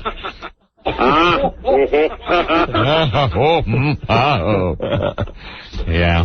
So we'll have to figure that out. Very popular item at the road show, though. Yeah, we'll talk about the road show next. Anthony Stacker 2, the world's strongest fat burner. Summer officially here, I guess, huh? Yeah. Is it too late to get the body in shape? Yes. Definitely. So now what are we talking? Get the body you want in time for winter? Yeah. Right off summer, people. You're just going to be pudgy. But start Stacker 2. No, there's still plenty of time. Yeah. Get to lose that weight with Stacker 2, the world's strongest fat burner, Opie. You take it within 45 minutes of taking it, you feel its effects, or you get your money back. Lose that fat ass. Well, I don't think it's too late, because we haven't had beach weather yet anyway. No. Oh, that's right. Wait, it's almost June. I think everyone was wearing their, fall clothes at the beach this past weekend. Yeah. I got to say one thing about Stacker 2. They have the best TV commercials. Yeah, I was watching that on WWF. You see that girl with the nips popping out? Yeah, with the fat guy dancing around and singing. How do they get away with that? I don't know. All right. Everyone knows what Stacker 2 is about, right? Yeah. World's strongest fat burner. Cuts down on the cravings to snack. And gives you a boost of energy. Adds up to losing weight. And there's still plenty of time left. Come on. What are you doing? What are you waiting for? You're going to be laying out there. Oh, look at that big fat ass. We all see it walking down the beach or something. It's like, oh, you're looking at the blankets. You're like, okay, ooh, that's not going to happen. We'll go. Oh, look at that big fat ass. After seeing my picture in the latest Raw magazine, I think I'm going back on the Stacker 2. Stacker 2, Opie? To get rid of the man boobs that one of the listeners says I have. That picture was pretty disturbing. Give me a Stacker 2. I'll pop one right now. Stacker 2.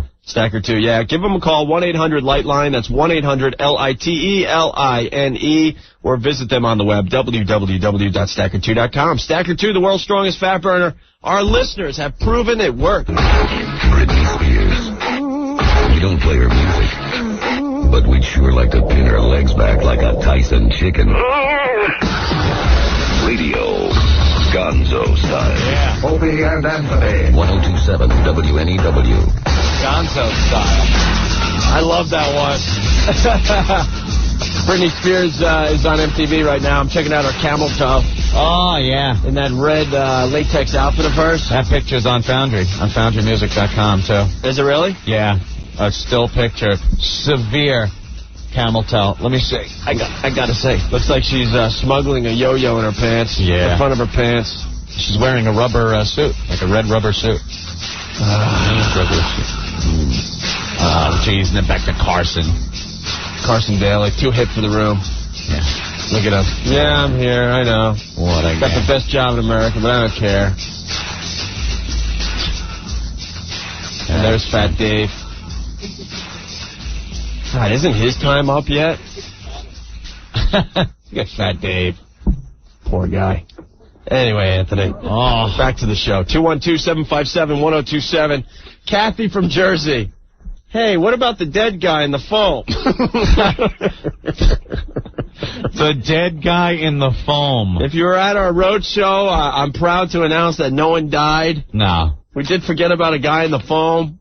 When the foam, dissipated, what's the word I need That's here? a good word. Dissipated. We had foam on our road show. You've probably seen them at, rave parties and stuff. The foam. Big, huge pit, and it was pumping foam out over strippers and naked women. It was amazing. But I didn't even hear about this until right now. Well, this guy got rambunctious. Yeah. Because he wasn't supposed to be in the foam, and he jumped over the side to get in the middle of the lesbian action going on at the road show in the middle of the foam. Yeah. And he just flat out fell, knocked himself out. Yeah. And no one knew it. That's the funny part. No one knew it. We saw it on the video, though. There's video of this guy. And they only found out after the foam dissipated.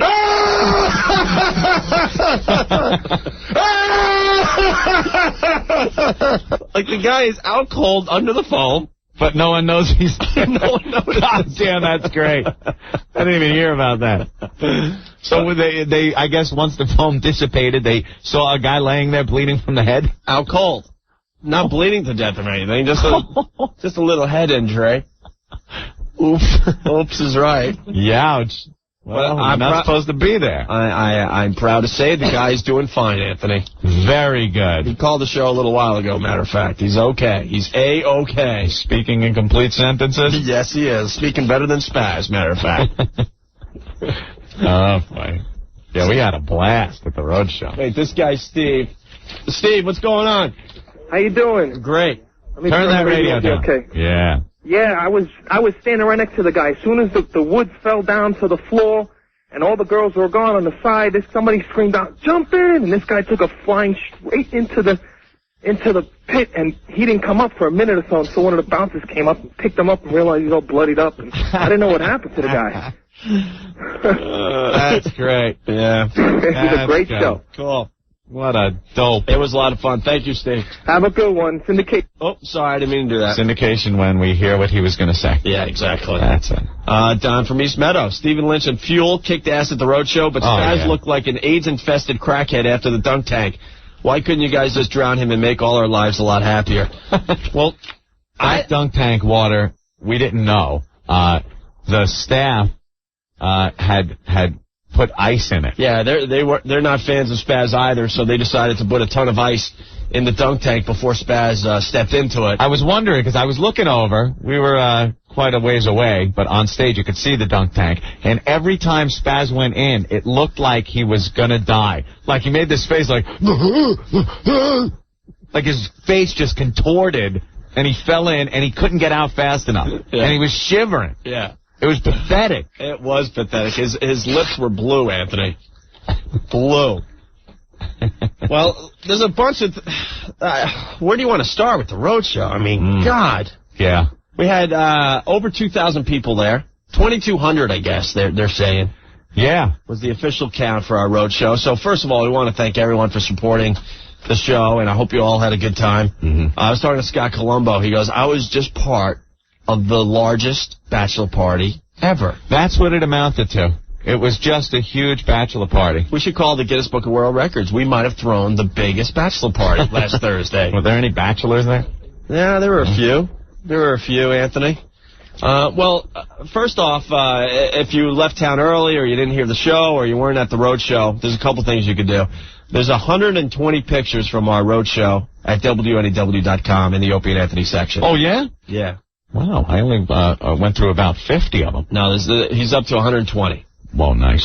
Those are still pictures, and let's be honest, most of them PG rated. Yeah. The good stuff.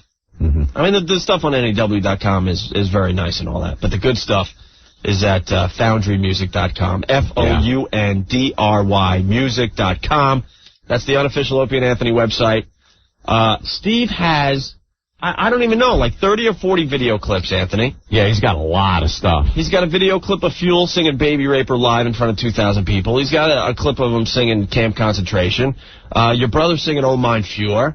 Horny for Little Girls is a clip of that. Yeah. He hasn't even gotten the Stephen Lynch stuff up there yet. He's still going through videotape. He has 7 hours of videotape. That's what he says, 7 hours. We were only there for a couple cameras going at the same time? Okay. I was doing the math real fast there. Thought you got me.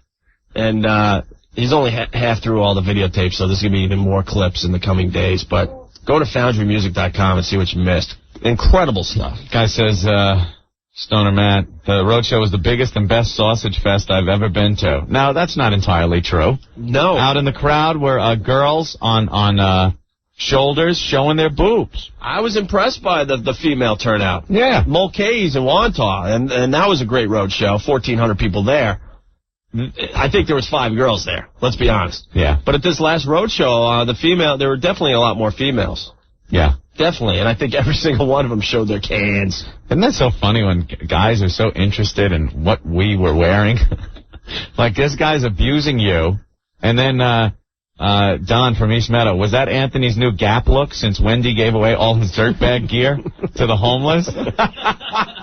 Yes, indeed. That was my new groovy Gap what was he saying khaki shorts. What was he saying about me? I don't know. I read something about you with your sandals. Like somebody was giving you hell about that. Tevas. It's summer. I just threw on Tevas. How come we don't get any emails or calls from girls about what we look like and what we're dressed like, but the guys will chime right in. What's the matter? What's the matter, Don? I wasn't wearing something that you felt was sexy? You know? I mean, do I care what Don thinks I'm wearing? Don, there were naked friggin' women the entire time we were on stage. What the hell were you doing looking at my shorts? You fag? Ian from Hawthorne. Did Old Dirty get any bitches at the road show, Anthony? Is that Don on the instant feedback? Where are those pictures? Old Dirty did not get any snatch at the road show. No, he behaved for once. Old Dirty was molesting one of the dancers. She didn't seem to mind, though. So they're used to it. It was just insane. I mean, when at the end of the show, that one girl, what was her name with the wiffle ball bat? Madison, our favorite Madison. You might remember her from being here in the studio with the large carrot and the asparagus. Let's just say she took a wiffle ball bat in front of a festival crowd, in front of 2,000 people. I mean, Jesus, that was the sickest reaction I've ever seen in my life. Insane. And Ant's like just screaming at me, going, "Dude, she's doing it. She's doing. Oh my God!" I could not believe that was going on. I could not believe that she was taking a wiffle ball bat. No, what was cool about that though was the build up, because we weren't sure she was going to do it, and then it was obvious she was going to do it, and the place just lost it. I thought we were going to have a riot. They were just losing it. They're like, "Oh no, she's not. She is. Yeah, there she goes." There was more nudity there. It was just amazing. Yeah. Old Dirty's on the line. O.D. Old Dirty. What up, baby? We haven't seen you since the road show? Yeah, man. You're not calling from prison? Nah, yo, it's all good, man. Keeping out the hands of the NYPD. They got their hands full with all the crap that's going on. Yeah. You know what I'm saying? Yo, I behaved, yo. Yeah, you behaved at the road show. Yeah, man, no complaints, right? Nah. But yo, this guy, Norris looked pissed, man. Jeff Norris? Yeah. He's a judo champion. Yeah, you better watch out. Yeah, what? I was out of his way. I don't know, man. He looked upset, man. I don't know what was up with that. But yo, the show was slamming, right? Yeah, it was great. It was good, bro. No doubt. Yo, you heard somebody died in the foam bath? Or They didn't die. They didn't die. It's like the rumor gets built up. Cut it out, man. The guy's fine. Yo, my man PR told me, yo, after the foam dissipated, there was somebody knocked out. I was like, what? Yeah. Well, he wasn't supposed to be in the foam. What is he doing in the foam? Yo, the girls that was for the girls. Yo, the girls were frolicking in the foam, kid. It was off the meat rack, yo. Oh, my goodness. Did any of the video clips of the foam stuff make FoundryMusic.com yet? I don't think so. I didn't see any myself, but... You had to see it, man. It was crazy. Yeah, it was a good time. I'm glad you came and had fun, man. Yeah, man, no doubt. The fans, bro. You guys got a crazy fan base, man. You could tell these people to do anything. They'll do it, bro. Yeah, I think we're running out of road shows, unfortunately. It's getting too off the hook. Yeah. What you mean? It's really insane. We had 2,200 people there.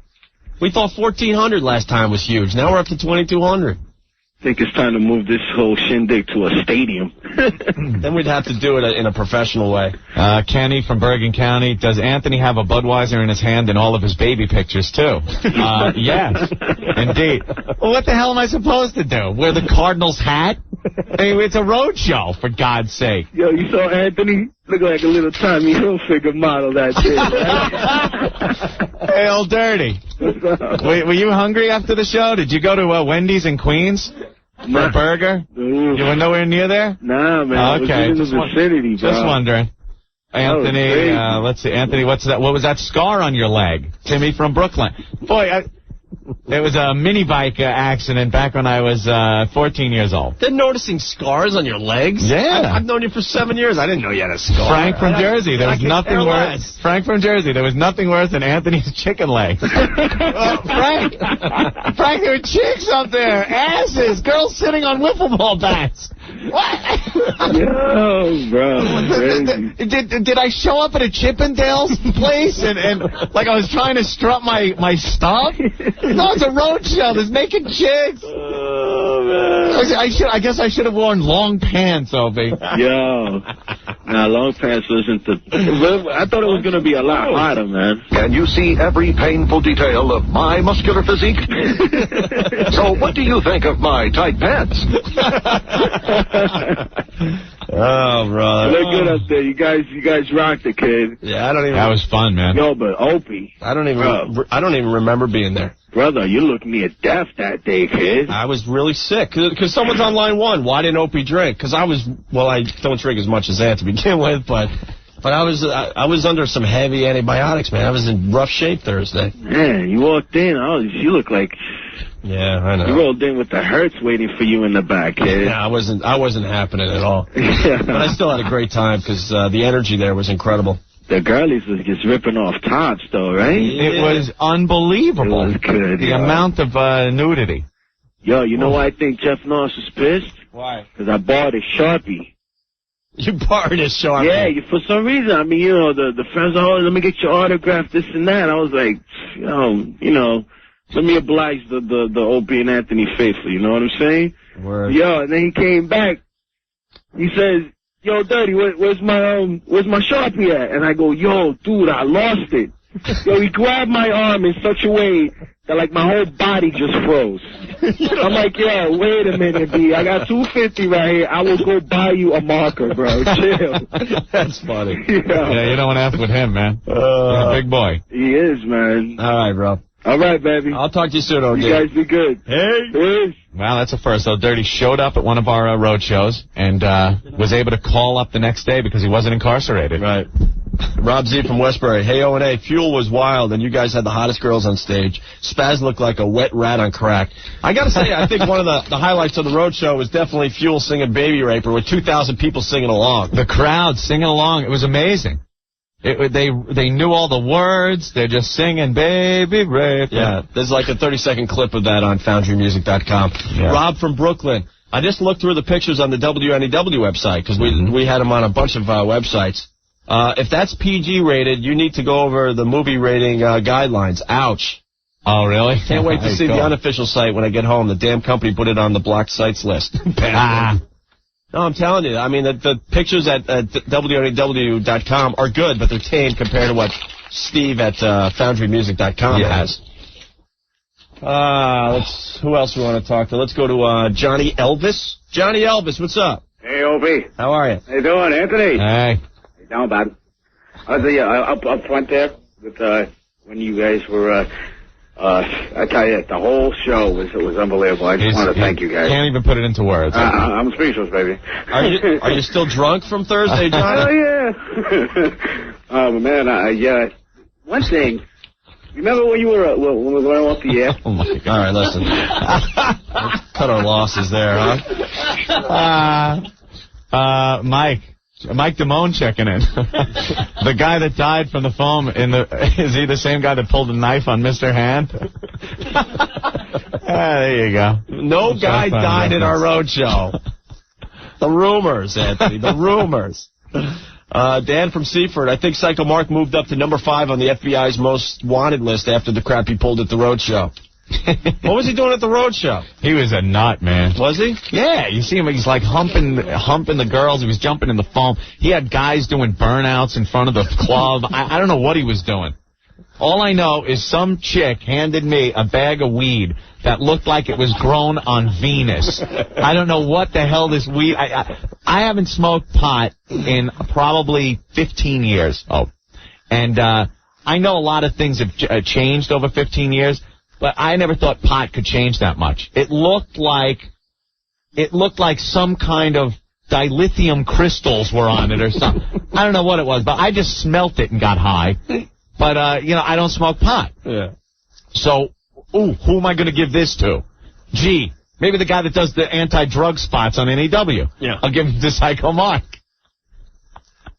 And there was a rolled joint in there. I'm like, I can't deal with this. I give it to Mark. I go, Mark, whatever you want to do with it. Throw it away, whatever. I got a good story, too. That girl handed us the pot when we were outside the club.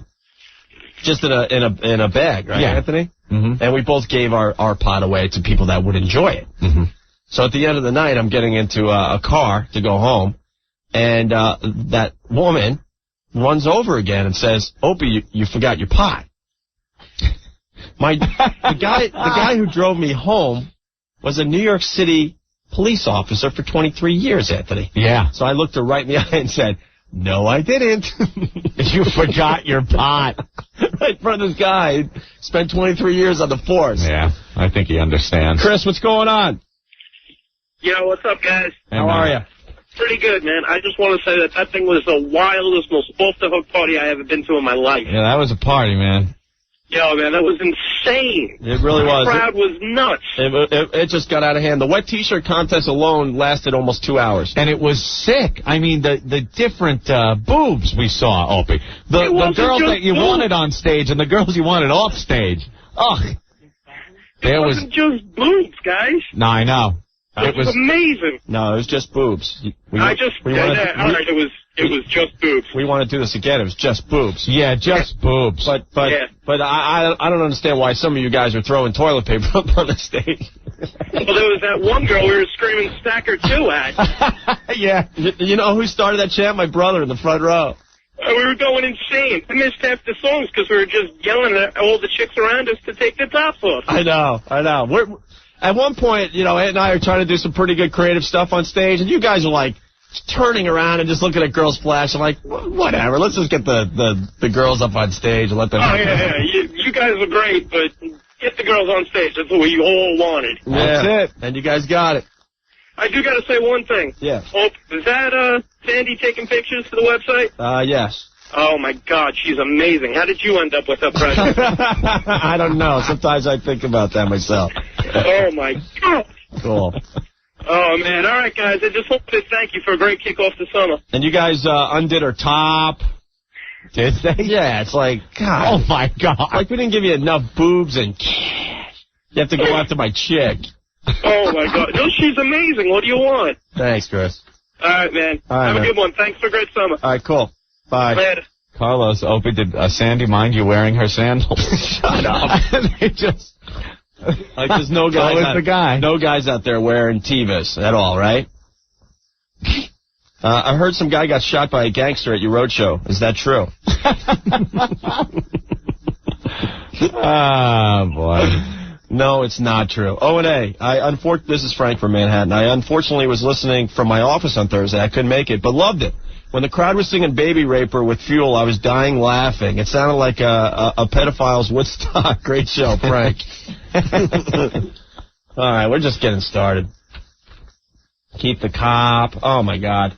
All right, listen, we do have to take a quick break. Yeah. More of your calls about the road show. If you're on hold, stay there. We want to get to all you guys. We're going to try anyway. 212-757-1027. Hi, this is Otto. This is George of Otto and George, and you're listening to O&A on NEW. Suck my you losers. Oh, Anthony, I forgot to mention real fast, we're doing a WOW sticker stop today, Anthony. Yes. If you want to get the brand new WOW stickers. Oh, my God. Did you see that? I missed this place. I missed that making a retard of himself. Just a moron. What was that? He almost friggin' split his head open.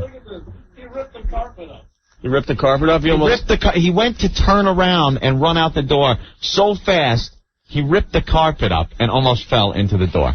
Bravo. Jesus, man. All right, get your brand new WOW stickers today with Psycho Mark. He's going to be at Strauss Discount Auto, East 14th Street. That's at Avenue C, okay? He'll be there very soon. Strauss Discount Auto, East 14th Street, and Avenue C, downtown with Psycho Mark WOW stickers, okay? Right. Anthony, the Vermont Teddy Bear Company. Yes, we love the Vermont Teddy Bear Company. What's coming up now? Graduation, birthday, maybe a new baby out there, or you just want to wish someone well. Do something fun and memorable. Send a Bear Graham gift from the Vermont Teddy Bear Company. They'll receive a beautiful bear handcrafted in Vermont, personalized just for them with a card and candy delivered in a colorful gift box. All you have to do is call one of the helpful bear counselors at 1-800-829-BEAR. They'll help you choose the perfect bear, like the groovy grad bear, wearing graduation cap and gown, shades, and the Opie Birkenstock sandals. Easy. You can even add their name to the gown. Easy, Mr. Gap. I'm just reading what they said. Easy. Jesus Christ checking in. He wants his sandals back. Easy. I'm reading instant feedback. For those graduating, heading off into the real world, you can tailor a bear to an occupation. The nurse bear, the doctor bear, teacher, or the business bear. They have over 100 bears to choose from for any occasion, like the birthday bear, the get well bear, or the new baby bear with the baby's name and birth date embroidered on the bib. A Bear Graham Creative is a creative change of pace from flowers, and it'll be enjoyed forever. Overnight and Saturday delivery guaranteed. Call 1-800-829-BEAR, 1-800-829-BEAR, or shop online at VermontTeddyBear.com. The creative alternative to flowers for graduation or any occasion. That's 1-800-829-BEAR. Tell them Opie and Anthony sent you. Thank you, Mr. Banana Republic. The Vermont Teddy Bear Company. Anthony. You think I would go on the air and make a complete buffoon of myself? Anthony. My tampon is sitting a little askew today. Anthony. Anthony. Anthony. Anthony. 20 girls want to bang me. 20 girls want to bang me. Opie and Anthony. 1027 WNEW. Opie, Gay Marco checking in from the village says, "Hey, Anthony, I need my Gap shorts back." you people, you bunch of smart asses. Check out pic 116 on the NEW site from the Roadshow. Anthony looks like the biggest effing homo. Oh, there you go. Timmy from Brooklyn, thank you. Yes, I am the biggest effing homo. With all the chicks around Anthony, you've noticed Anthony. Yeah. Very good. Very good. I wouldn't even have been looking at me for a second. Right. What are you, crazy? My God, I looked at over 200 pictures from the Roadshow, and I'm in just about every one of them. I didn't even look at myself. MX checking in. I heard from this guy that Anthony got into a gunfight with some gangsters in the bathroom over a bag of pot. Is that true? No, more rumors. More rumors. A lot of rumors coming out of our Roadshow. The best part of the road show happened on the Bell Parkway, where my friend Stoner Matt saw Anthony and tried to have a conversation doing 75 miles per hour. I had to grab the wheel to keep from crashing. Is that one true? Yes. That is true. He doesn't say that after that I sped away. I left the roadshow, went right to Boston, man. Yeah, I know you did. No better way to drive than drunk. No, I wasn't driving. Everyone thought you had an attitude because I was hanging and signing and stuff and like, where's Anthony? I had to get up to Boston. Okay. Urgent business only I could solve. We were up there for the River Rave. We talked about that earlier. It was great. Sean from Staten Island. Stephen Lynch absolutely stole the effing show. Yeah, he was great. He definitely was great. Once again, there's going to be clips of Stephen Lynch's performance on FoundryMusic.com. The FBA, the EP version. Yeah. Extended play. Yeah, it was great. Foundry Steve hasn't gone through all the videotape yet, so there's going to be a ton of clips going up in the next couple of days. Jared from Baldwin. I got Madison's shirt that she threw at the crowd. I was in the second row. It smells just like a hot girl, and it's framed on my wall for all my friends and family to see. El Franco from Yorktown. O&A, I'm 14, and I just wanted to thank you and Steve from the website for delivering me some boobs and videos from your road show. Damn, it rules being around these days. Thanks again, guys. Yeah, we didn't. Wow. Come on. Opie the Gladiator checking in from Rome. He needs his sandals back. He has a gig at the Coliseum Saturday. Easy. I'm the only one that wears Tevas. Okay. That's pretty funny. Oh, yeah, and I'm the only one that wears shorts. Please. I never wear shorts either. Eric from Rockaway Park. Roadshow rocked. Opie drinks like a girl while Anthony was pounding them down. That's true. I am a wimp. I'll be the first to admit that, but I had like 2 beers the whole day. I was very under the weather. Jesus. I heard someone at the road show ate some Pop Rocks and drank soda and died. Oh, my God. You know what's great about this radio show? We don't even have to come up with material anymore. We just have to read the stuff you guys send us. You guys are sick. Dave from Lindenhurst. Anthony, are you going to be in that new movie Chicken Run? Oh, thanks, Gay Marco from Brooklyn. There's nothing wrong with wearing sandals.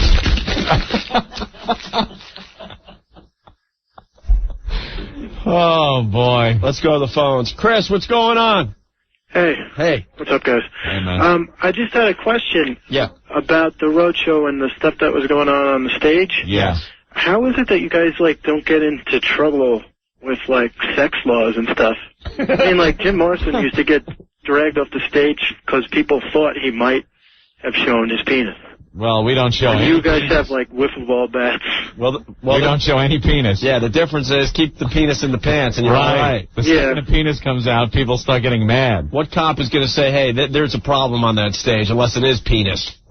Well, yeah, that's true, but I mean, like, basically all those places in New York have been completely shut down. I mean, girls can't even show their boobs at any place. You know, they used to be... I just want to know how many people got arrested trying to pick up their pictures that they took from the road show.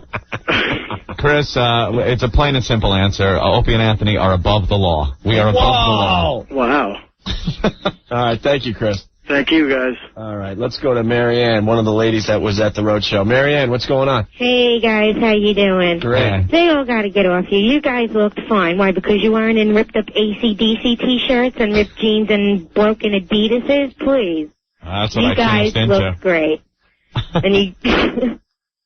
You did, and it was a lot of fun. I wish I would have been able to stay longer, but I had to go home. Cool. Yeah. But it was really good, and I got some more stoves anytime you guys are ready. You're the one that gave us the one that gave us the pot and almost got us screwed. Thank you. What?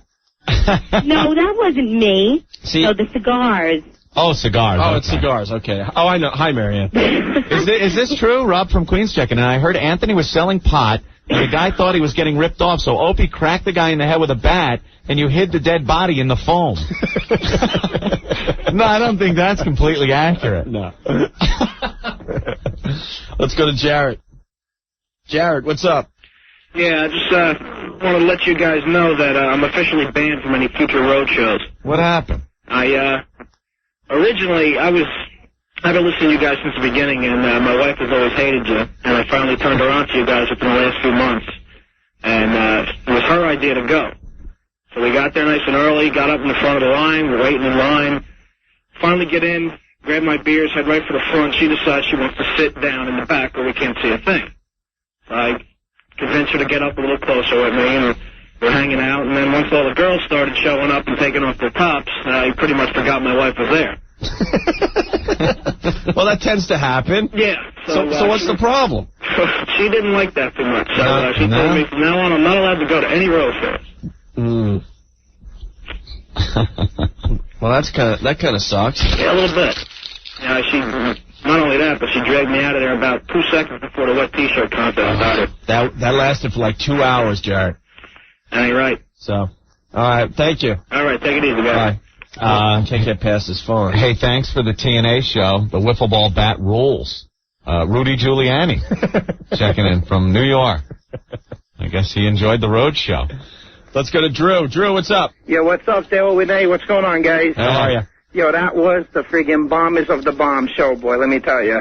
Did you guys notice that was cloudy all day till all of a sudden it was the wet T-shirt contest? And the sun came out. God wanted to see it. God is my savior. I saw the Messiah, man. Yeah. God wanted to see it. That thing was friggin' awesome, man. Great party, guys. Seriously. They only get better and better. That's the crazy thing about that. Dude, I'm going to the next one. Next time I'm bringing my girl with me to friggin' Wildwood, the friggin' Double D's over there.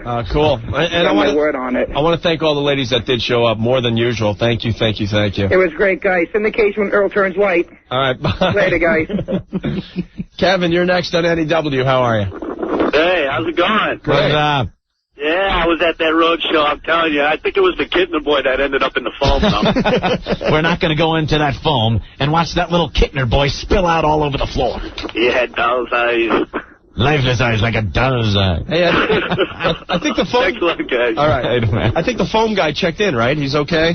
Yeah, foam guy from the foam, and it said, ow, this hurts. It still hurts or whatever? Still hurts. I heard the Beatles were at the road show. Yeah. Yeah, the Beatles checked in. All the rumors. My God. I was told your old boss, Gary, made a surprise appearance at the road show and started throwing ice cream cones at everybody. Yeah, it was sick. Got to thank everybody that performed. It was kind of cool. We were in the backstage area. Did we have a backstage area? Yeah, it was kind of a room, little room. Okay. A little bar and stuff. Yeah. Pretty cool. Yeah. And all of a sudden, a guy comes up to me. It's like, hey, what's up? I go, hey, how you doing? He goes, I'm Fuel. I was like, oh my God, fuel. Dude, this is fuel. I go, you know what this is? It's fuel. It's fuel. Baby raper. He's a pretty funny guy, too. We were talking before the show. Uh-huh. And he's like funny. You know, I guess you can't write a song like that without being funny or psychopathic or something like that. Psychotic. But, yeah, he's a funny guy. We had fun. I heard your old boss's promotion guy, Roger, made a surprise appearance at the road show and attempted to steal the amplifier.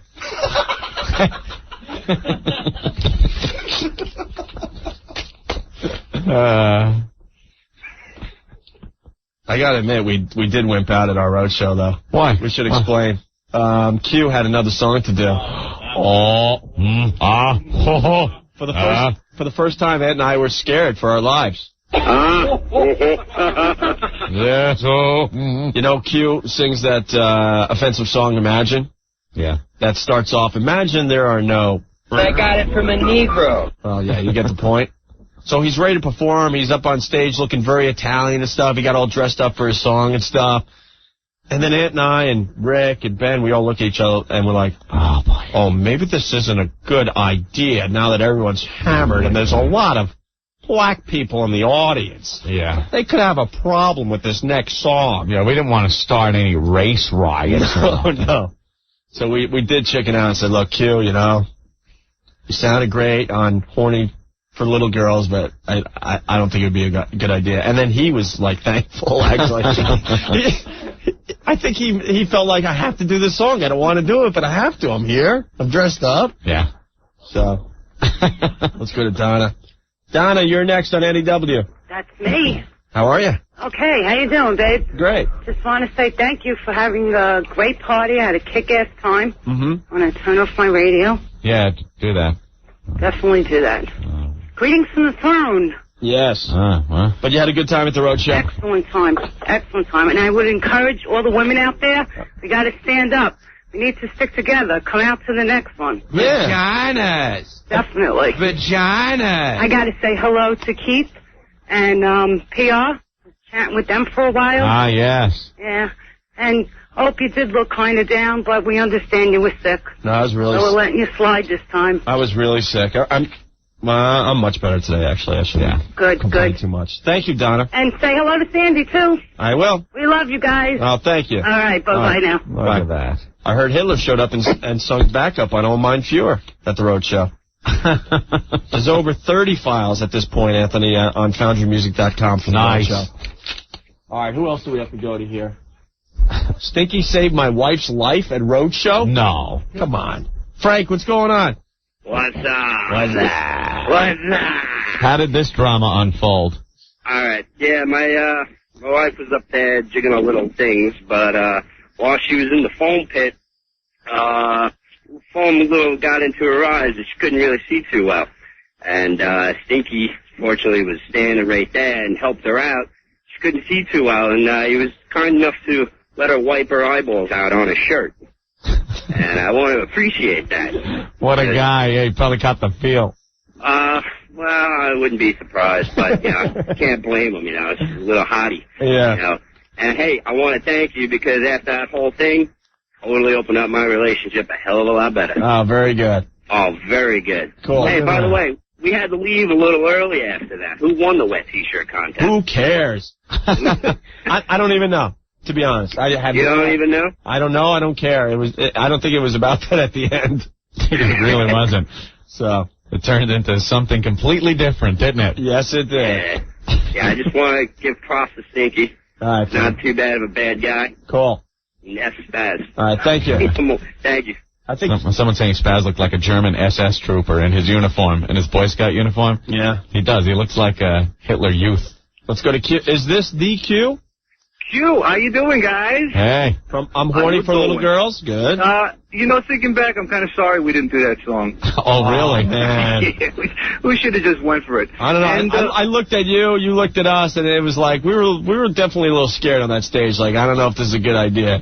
Well, there was one dude standing off to the side. That was as big as a house. Yeah, over to the right. That was the guy we saw, and he was 10 feet away from us, no people in between. I'm like, you guys are nuts. Yeah, and he was definitely checking me out. Not to mention there were a couple of real Italians hanging out in the back that were checking me out before I went on too. As a matter of fact, those guys were actually getting me more nervous. That was Joey DVD. Yeah.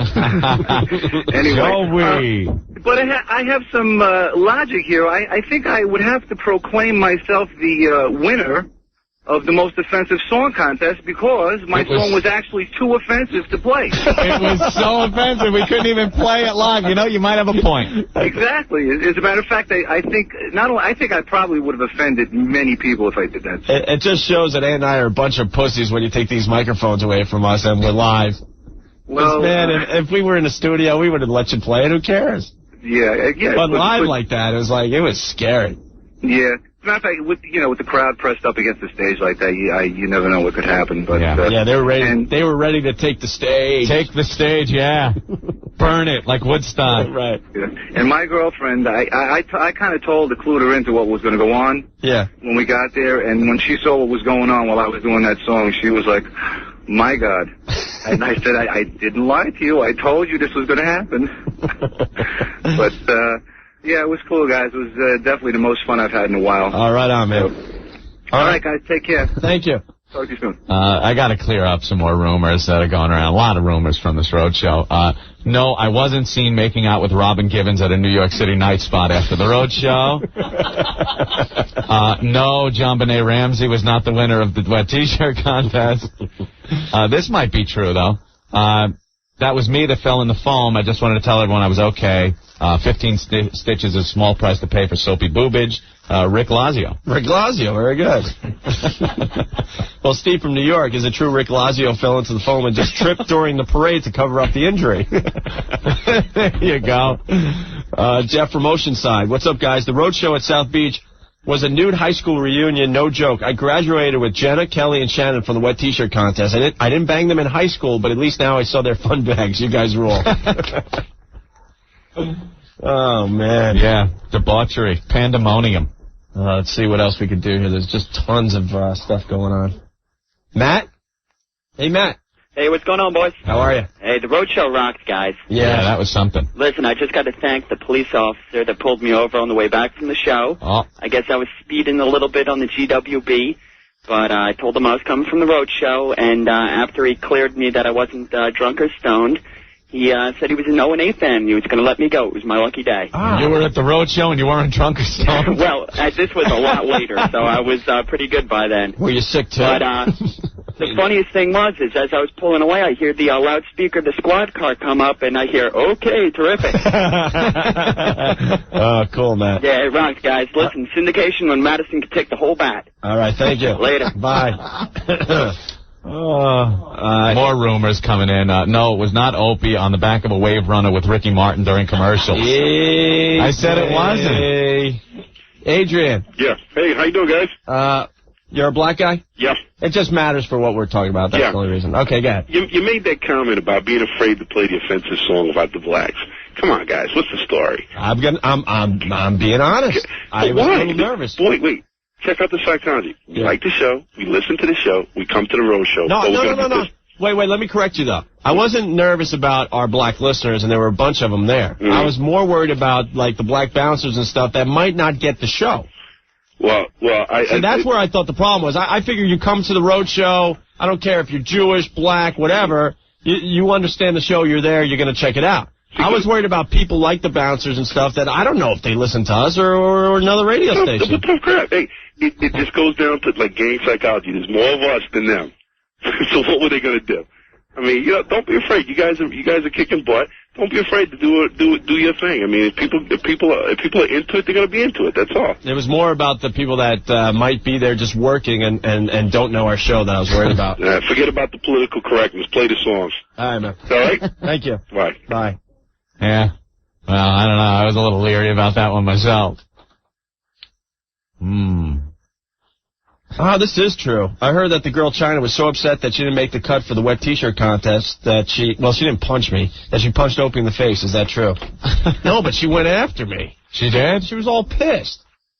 China, the black stripper, she was pissed that she didn't make the cut for the wet T-shirt contest. So after the show, after we, poured our blood and sweat on that stage, had a great time, she's yelling and screaming at me after the road show. Screaming! And then went after me, and I think it was Big Kev or someone that just stepped in between us. I'm like, what the hell is that about? It was the crowd that was deciding who was moving on. Yeah. Yeah, we didn't. And then she said I dissed her on stage or something, said something crazy. What's our job? Rich from Union, I lost my virginity at the road show. Ken from Connecticut, is it true Eddie Van Halen got cancer at the road show? I heard Opie was sick because the giant mosquito came and stung him, and then the FBI sprayed him with DDT. Let's go to Billy Mack. He's got his 2 cents on the road show. Billy Mack. Hey. K. Moore's Bud. What's going on, man? What's going on, guys? Man. Great show, man. Yeah. How about that second verse by Mike DiNicola there?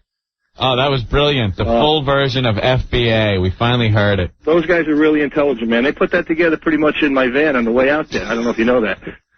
I wouldn't be surprised knowing Mike and Stephen Lynch, so. Listen, that was a good call not playing that other offensive song, because I tell you, some of those big black guys, they had something to do behind the stage there, man. They were kicking some ass on some people back there. Well, yeah, they were trying to do their job and keep it under control, you know? No, I'm not saying they weren't. It was great, but, you never know. They might not have really known the show, so they might not have got the joke of it. Cool. Yeah. What do you think about tomorrow's game? Knicks? Yeah. Let me tell you something. What did I say? I know you did. Knicks are a better team without Ewing. I couldn't wait to say that again. They have won 5 playoff games against the Pacers without Ewing at this point. 5 Absolutely. in the last few years. Yeah, the last 2 years, I think. Huh? I think, yeah, you're 5-1, I think, without him. Yeah, and they look great, and it's simple because they're a running offense, and they run a lot better without Ewing in the lineup. Yep. Pacers weren't even in that game yesterday. They got some goddamn gazelles in that team. They don't need Ewing lumbering behind. Yeah. It's like, get the ball and let's get up the court. Great. What about Sprewell playing with a damn broken toe? Awesome. And then when Cammy came off the bench, All right. Thomas stepped up. It was great. Even Chris Dudley played good, the white guy. That's impossible. The white guy played well. Not great, but he played well. All right, guys. Listen, maybe we'll see you tomorrow, huh? All right. Where are you going to be? You know where. Yeah. We might check out the game there. Cool. All right, cool. All right, Billy. Take care, guys. Bye. Well, Ewing was the hero last week, and now he's just a piece of crap again, Opie. He's always a... You know how I feel about Well, Ewing. if you said that last week, you got pounded by the fans that said he's the only reason they're in. Well, he played great against Miami. What can I tell you? Rumor has it Patrick Ewing's injuries sustained in the foam pit.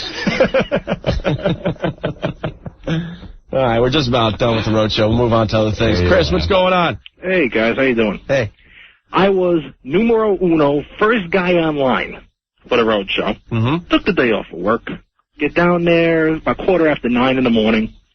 Place is desolate. I'm down there even before any NEW guys were down there. I'm sitting online, just me and my wife sitting there. Got my water gun just in case anything goes down. And this producer guy arrives, and he comes over to me. He's like, hey, what's your name? My name's Chris. He's like, what are you doing now? I'm like, just waiting to, get into the O&A show. He's like, you want to help build a stage? I was like, yeah, okay. Yeah, very nice, very nice. I got a point to all of this. So I helped build a stage. Oh, yeah. I put the water in Spaz's dunk tank, right? And this referee guy comes over, and it's his dunk tank. And I figured, when I was done, he'd be there to work the thing. Well, he wasn't there. So I had to wind up running Spaz's dunk tank. Rumor killer number one. There was no ice. I stood there for 2 hours filling the thing with a hose. There was no ice. Torture! It's torture! Torture! It's torture! I said to the guy, to the people, they should throw some ice in it, but it was already freezing enough. And after all this work, I didn't even get a freaking sticker. What's up with that? Very nice. Very nice. Sucks to be you. I put in my part for the show. Didn't have to. All right, Chris. Thank you. Okay, terrific. Oh. We always take one too many calls. I was napping. Steve. Hey, guys. How are you? Great. I was couldn't go to the road show. I went away for the weekend. Yeah. And on Saturday afternoon, listening to BCN. Up in I was Boston? going to hear Anthony's voice. Yeah. I was going to hear Anthony's voice. Yes. So on behalf of all my friends and family back home, I was wondering what the story is of the syndication and why you guys are on up there. We're making nice. We were on the radio all weekend up there. They had their huge river rave with Stone Temple Pilots and Filter and Godsmack and Cypress Hill, and it was amazing, and we were invited, and we had a great time, and we were all over the radio. I had to tune out shortly after that, so I missed, I guess, Opie, you're still caught in traffic, Anthony said, but everybody's excited to have you guys back on up there. Yeah, we got to announce Stone Temple Pilots to a crowd of 60,000 this past Saturday. It was amazing. Absolutely amazing. Well, I'll pass on the good news to the guys. All right, Steve. Take care. Thank you. Yes. Interesting. Kind of went over that earlier. It was a great time. Yeah. All right, Anthony, let's take a break. Yeah. People wondering if Rick introduced Loverboy at the road show. Just a rumor? Just a rumor. Mary Kate and Ashley Olsen won the wet t-shirt contest. Rumor? Yeah, they're 14. What? The Olsen twins are 14. Yeah. We're getting close. We're waiting. 4 more years. Legal threesome with the Olsen twins. I was treated to the Olsen twins on, I know, you're going to laugh. But Rosie? But I saw Olsen twins. I'm checking it out. Look, how are they looking? They got nubs? They're getting there. They got little nubs. They're ripening. Couple more years. Yeah, before you know it. Butt sex. Yeah. Olsen twins. Vaginas. 14. Stick it in my mouth. What? What? What? Butt sex. Stick it in my mouth. Okay, terrific. I hope they're not dumping out of that, because that doesn't mean anything. I don't know what that is. Oh, man, this is so tense. All right, Carmen, relax there. Yeah, so what are they looking like? Are they shaping up? They're shaping up. Let's just put it that way. They have little training bras and stuff. It really does. The Olsen twins.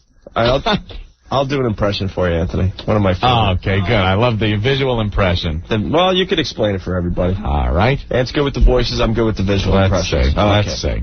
What do you got? This is my impression of the Olsen twins' boobs. Okay. That Opie's standing up, grabbing a handful of his boob and squeezing it into a little coney nub on his chest. They're at that size right now. That's the stage they're at? Thank you. Just all nip? It's just the Olsen twins. Oh, my God. All right, Anthony.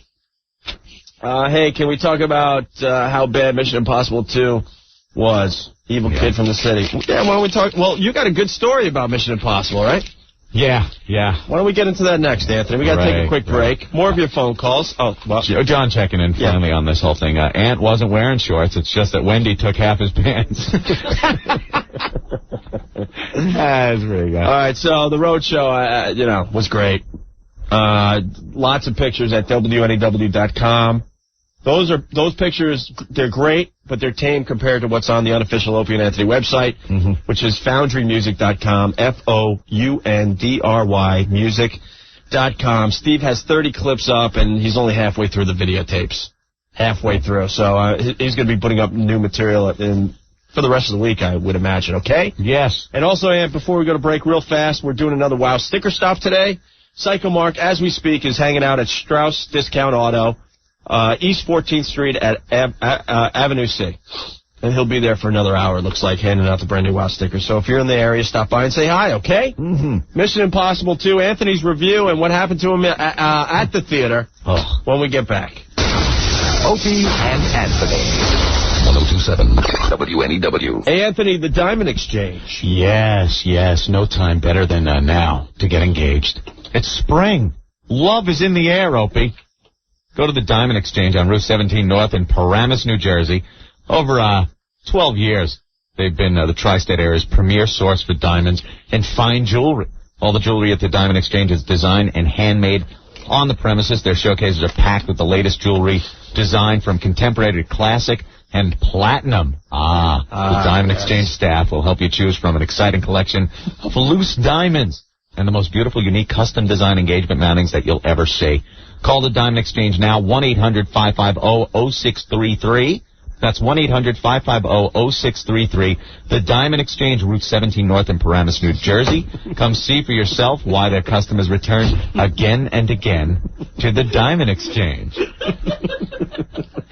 What did someone do? There's a picture. Even the show is checking out all the pictures for the road show. We're on the WNEW.com site right now. That's a good one. And there's a picture of Anthony, Budweiser in hand, holding a huge sign that just says butt sex on stage. That's pretty bad. Thanks, guys. $5. Butt sex. I'm sure someone will lift the picture and put $5 underneath it. Well, Anthony was taking some of the many signs. There were hundreds of signs. And showing them to the crowd. I know, but and I get hung out to dry. You are hung out to dry in that picture. That's a good one. Thank you. The Diamond Exchange, Route 17 North in Paramus, New Jersey. Thank you. Go ahead, Ed. Are we done? Yes. We were? Yes. You gave out the phone number and everything? 1-800-550-0633, Opie. Okay, very good. We'll be back talking about what happened to Anthony when he was watching Mission Impossible. He had us cracking up in the office. We'll get into it next. And we're back.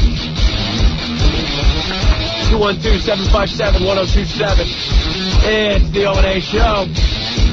Thank our listeners for the Mary Kate Ashley Olsen picture gallery that they sent me. sick mother effers, man.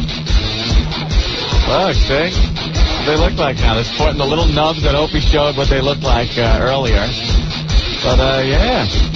And before you know it, yeah, they're like little Britney Spears-y things going on there. And I gotta say, you're taking some major hits on this radio show today. Yeah, I understand. Keith from Seaford. I finally heard something more contradictory than Psycho Mark reading anti-drug commercials. Anthony reading for the Diamond Exchange. and Vic from Merrick. Where was Aunt's girl? Oh, that's right. You had to be 21 to get into the road show. Hey, she's 21. Shut up. I love that. She's over 21. Hey, she's 21. Anyone else pick up on that? Okay, good. Anthony. Yeah. Mission Impossible 2. First of all, I'm very surprised that you would go see Mission Impossible 2. Why? Opening weekend, Memorial Day weekend. Yeah, well, I'm an ass. What can I say? I wanted to go to the movie. I wanted to see Mission Impossible 2. I avoided the movie theaters like the plague, man. Well, there wasn't really anything else I wanted to see. I pretty much saw everything else, you know. Gee, I saw a dinosaur.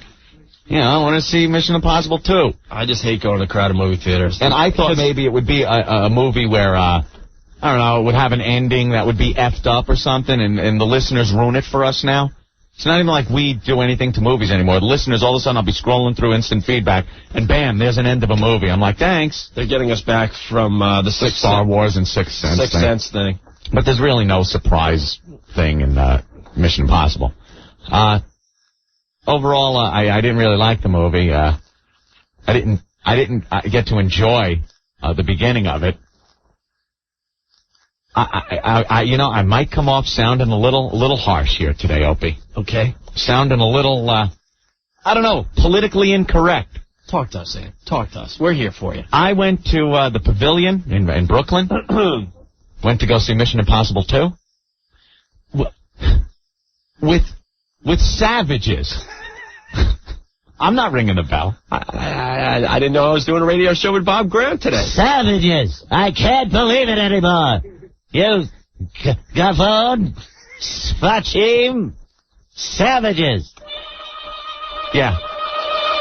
This is me and my girlfriend trying to get out of the theater with our lives. Quick, through the air duct. They're chasing us with knives. Opie, unbelievable. How come you can't go to a movie anymore without black people and Hispanic people losing their effing minds? Okay, I said it. Look, Stinky's freaking out. Even Spaz thinks I'm being a little much. I'm turning off the music. I'm going to carefully put my headphones down, and I'm going to tiptoe out of the studio. What? This is not a knee-jerk reaction to a one-time thing. I don't believe this is something that other people cannot relate to. And I am not condemning entire races of people for this. I am just saying this has been what I have observed for years. When you go to a movie theater in a predominantly white Long Island neighborhood, like I was raised for many years, okay? You go in, you sit, you watch the movie, right? If there's a problem with someone talking, you could turn around and say, excuse me, I'm trying to watch the movie. Oh, gee, sorry. Right? And that usually doesn't happen. For the most part. For the most part. Nowadays, you get the cell phones. It's a pain in the ass. But play the other side. Sometimes you get in those theaters with all the young kids are another thing. Right. Okay. Young kids. They can be white, black, Puerto Rican. I don't care. You're right. They're a pain in the ass. They think the theater's theirs. You're right. I'm not talking about kids that are not supposed to know what the F they're doing. I'm talking about adults. People that are going to a public place to watch a goddamn movie and act like effing animals, like beasts. Anthony? Yes. What happened to you? I go into the theater, me and the girl, to go see Mission Impossible 2. Right? Sure. Sit down in a seat. All of a sudden, there's a group of black people running around the theater. What? I can't say that they were black people? No, I'm tired of it. A group of I will identify everybody, okay? Now I'll talk about white people. They were all sitting there fearing for their lives, okay? There, I covered the white people. Now I'll move on to black people. A group of black people roaming around the whole auditorium trying to find seats. Fine. But they're being very loud, and I don't want them sitting in front of me. I could care less at this point if they were from friggin' Jupiter. They're being loud. I want to watch the movie. So I get up, and I move to the other side of the theater. I'm like, come on, we're moving. I move to the other side of the theater to get away from the boisterous people, regardless of their color. Okay? Is that nice? Sit down. Then they decide, the group of black people, that they don't want to sit there anymore. So they start roaming around the auditorium, taking seats in the back, then in the middle, and then in the side, the whole time being very loud, disrupting the whole place. Anthony, can I interrupt you for a second? Go ahead, Opie. Stoner Matt, he checks in a lot on our show from Bayonne, New Jersey. Is it Spaz's Week in Review already? And why is Anthony doing it? No, look. Okay, look. I am trying to tell you what happened in plain English without going around, beating around the bush. All right, so this is what happened. So you were jumping from seat to seat in the movie theater? I moved once. I went from the right side of the auditorium. Quick! All right, I'm going to get a grappling hook on the vent, on the ceiling. I'm going to swing over. Hold on to me. We got to get away from the loud people. How many times did you move away from the black people? Once. No, I'll be the loud people. I just pointed out that it was a group of black people that were being loud. Okay. They sat down in the row right in front of us, and I said, no, I'm not going to sit here and try to watch a movie and listen to people yelling and screaming. So we moved to the opposite side of the theater. Same seat, but on the other side. Your mission, Anthony, if you decide to accept it, is to get through this movie without one racial epithet going through your mind. So. Your popcorn will self-destruct in 5 seconds. Good luck, Anthony. Dan from Jersey. Ding, ding, ding, ding. No, I'm not dinging a goddamn thing. All right. Why should I ding something when this is exactly what happened? And this is something that has bothered you for a while. For quite some time. Loud people or black people? Loud people. So we move to the opposite side of the theater. To get away from the loud black people. Loud black people. The loud people. So then they keep moving. They're not satisfied with their seat. So they're moving, they're yelling, they're sitting in seats, and then they're getting up, and then they're moving again. I swear to God, 5 times they did this. Finally, they settle. Where? 2 rows in front of us. Again. 2 rows in front of us. And now at this point, the theater is getting so full, there's no seats left. So we're stuck. I'm like, okay, whatever. At least they're 1 more row away than they were. Right? You with me so far? Dan from Jersey. You mean to tell me black people showed up late for something? I'm just reading them. Okay. I'm just reading the instant feedback. So now, don't kill the messenger. So now, okay, that's where I'm going to be sitting. Okay? So I'm sitting on the aisle. So the right. Let me set the mood. Okay. There's the middle section. There's 2 aisles. The left section, the right section. I'm in the left section. I'm on the aisle seat in the left section. Girlfriend sitting to my left. Okay? We are ready to watch the movie. Mm-hmm. A whole family of Hispanic people come in. Yes? Why did your girlfriend go with you? Dinosaur was sold out, or? You're a smart-ass man. Yeah, she's 14 years old. It's Mary Kate Olsen. All right, it's out, okay? All right, I'm dating Mary Kay Olsen. Okay, back to your story. All right, here we are. A whole family of Hispanic people come in and sit in the rest of the row that we are sitting in. So you got the Hispanics to your right? Yes, Hispanics to the left. Left, okay. Because I am as far right as we could. Yeah. Left. And in the row in front, they're taking up that row. Well, and a couple of the seats in the back. Well, they're baby machines. A lot of people. Well, Opie, there were children with them. Children of 3 or 5 years old. couple of children. Were they courteous enough to leave the chickens home? No, there were chickens running around the moat. Can I please? No. So so that's what the seating arrangement Hispanics left. Yeah. In front. Black, loud people also in front. The woman, Hispanic woman in our row, who was taking care of these two children, did not shut up from the time she sat down until the confrontation. You had a confrontation? Yes, let me just say there was a bit of a confrontation. But let me just keep going. The previews start up. She's yapping, talking to the effing screen. She's not shutting up. She's talking to her kids, and not in a low movie theater voice. Opie, she is at full volume. I'm stunned. I'm amazed. Other people, other white people, are looking at this woman like, could you shut up? But I will switch. But white people are very threatened, very intimidated to say anything. So we don't. Because, you know something? You might have bodily harm done to you. That is the image everyone has, right? Right. Not necessarily true. Okay.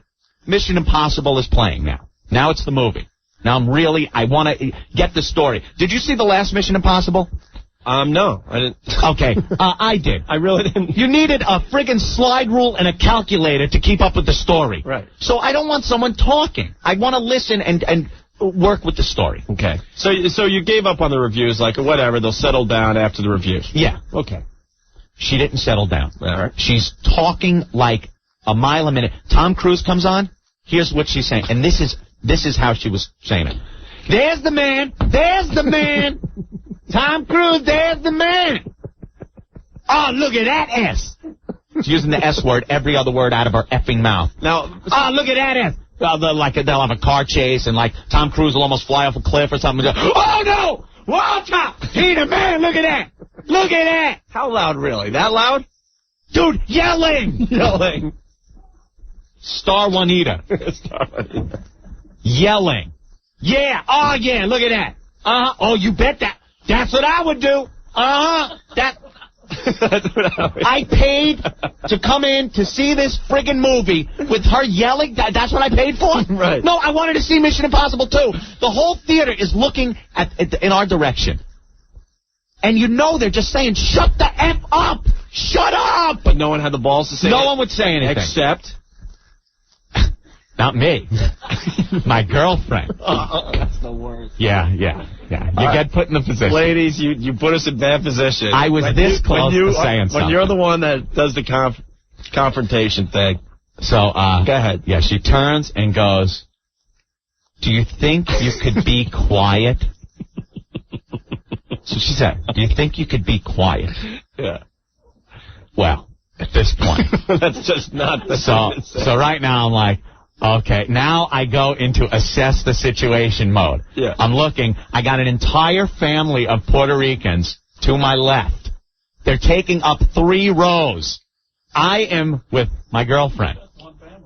That's part of a family. So I'm sitting there like, oh, okay, now what? I'm trying to figure who's got the knives, who's got the gun. Now I'm really sweating. Because now you're like, I gotta fight. Now I gotta fight. Yeah. Said something. Because something happened. So she said, but do you think you could be quiet? Yeah. Which I don't think is a big thing to say. Right. Now, let me bring back to what I was saying earlier. In a suburban auditorium watching a movie, if someone's being a little boisterous and you turn around and said, do you think you could be quiet? You might get a... Oh. But then you know something? That person will probably be whispering the rest of the movie if they have to talk. You never feel like your life is being threatened. Well, this bitch goes, maybe I will and maybe I won't. So now I'm like, okay. Now, not only am I going to not watch the movie, but now I have to fear that I will be killed here in Mission Impossible. I'm going to be killed. Yeah, So then the boyfriend looks at me. Right. So now I'm like, oh.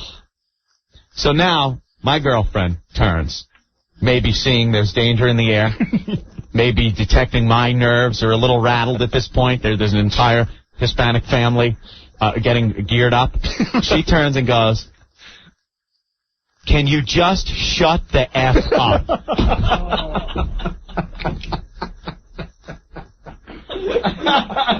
Yeah. Wait, let me get to my breath. Can you just shut the F up? Yeah. Battle station. Dive. You ladies, you put us in bad positions sometimes. So, damn. Yeah.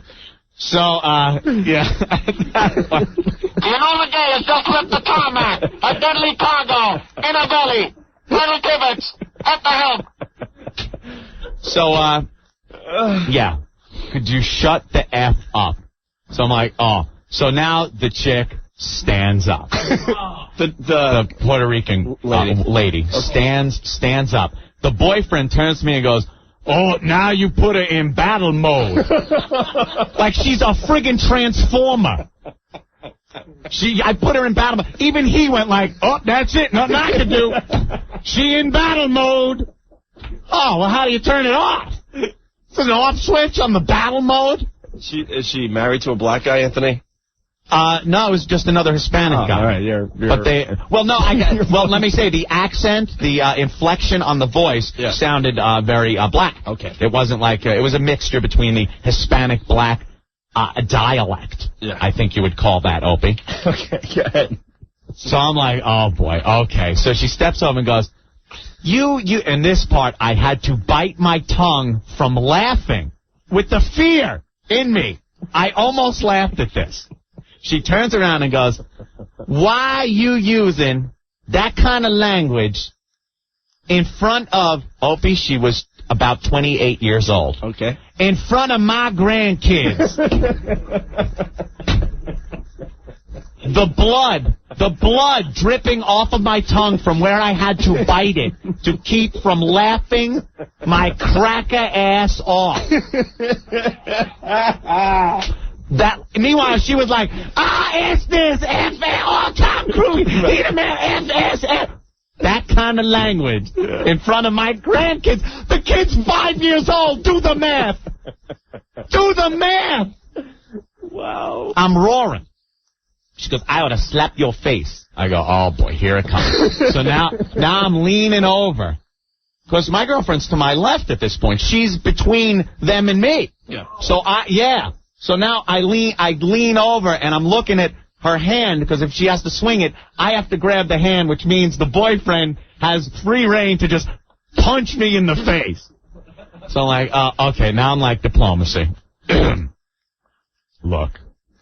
I think if you talk to anyone in this audience, they would want to watch this movie without hearing people yelling and talking. Do you think we can all do that? All of us. Let's sit and watch the movie. Yeah, well, maybe I'll be quiet. So she backed there, she sat down, high-fiving all of her relatives. Get out. High-fiving. Like, yeah, show mother. Can we all just get along? I was Rodney King. So I'm sitting now. I'm trying to watch the movie. Forget it. I'm gonna keep track of Mission Impossible 2. Where I have to worry if I'm gonna get killed. And now I'm hearing every word they're saying. Glock.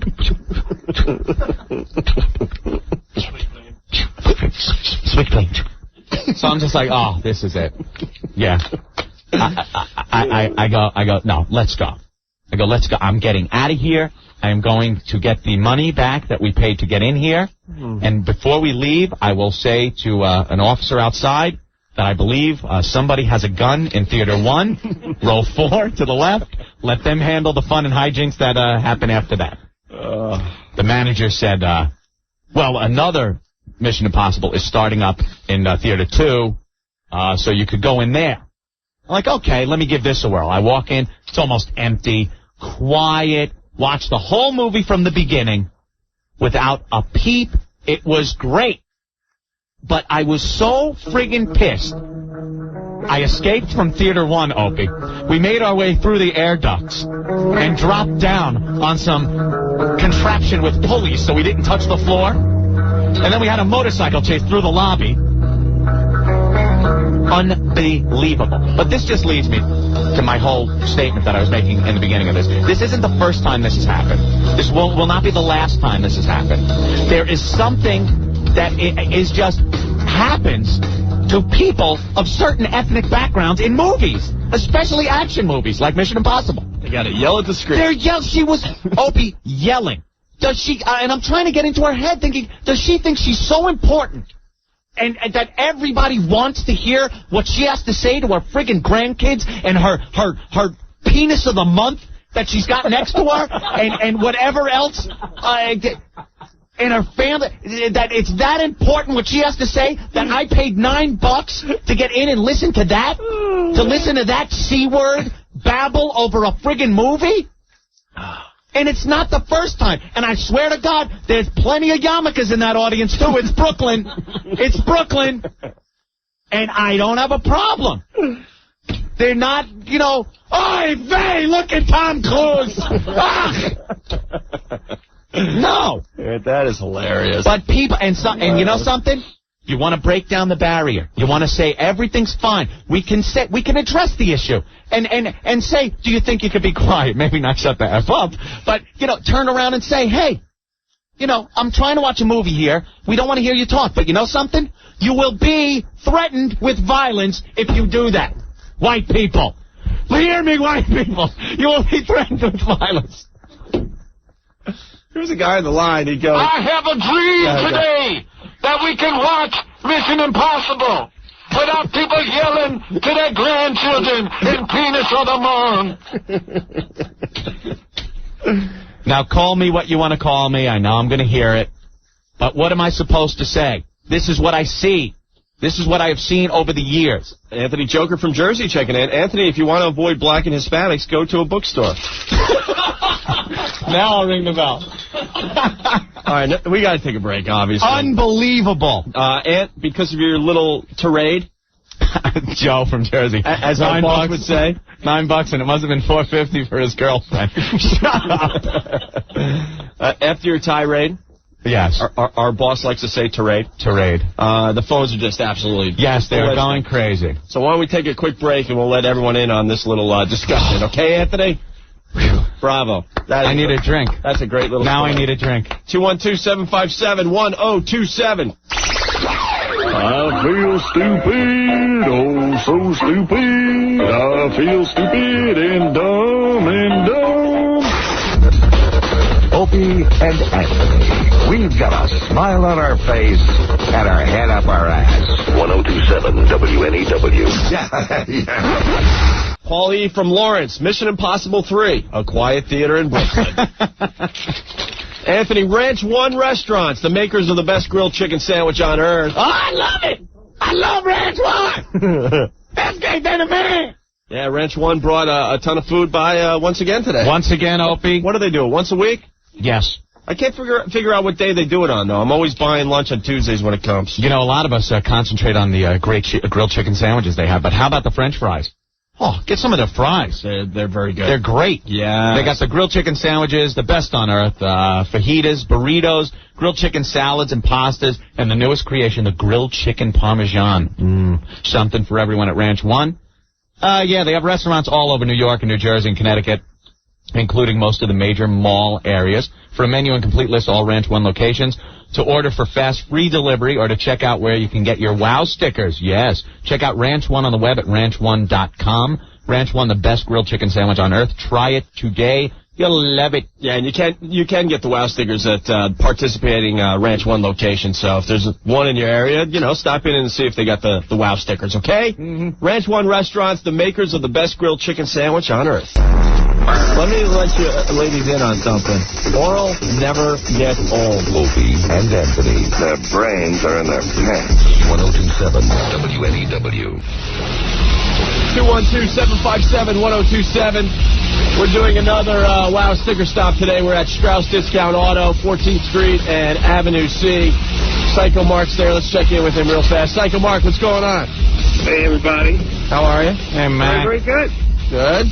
I'm very happy. I'm down here in front of Strauss Discount Auto, 14th and Avenue C. You don't sound very happy. No, but I am. That's the funny part. I'm not happy. I'm not happy. Are people stopping by for the WOW stickers? Yeah, there's a bunch of people stopping by, mostly undercover cops and tow truck drivers.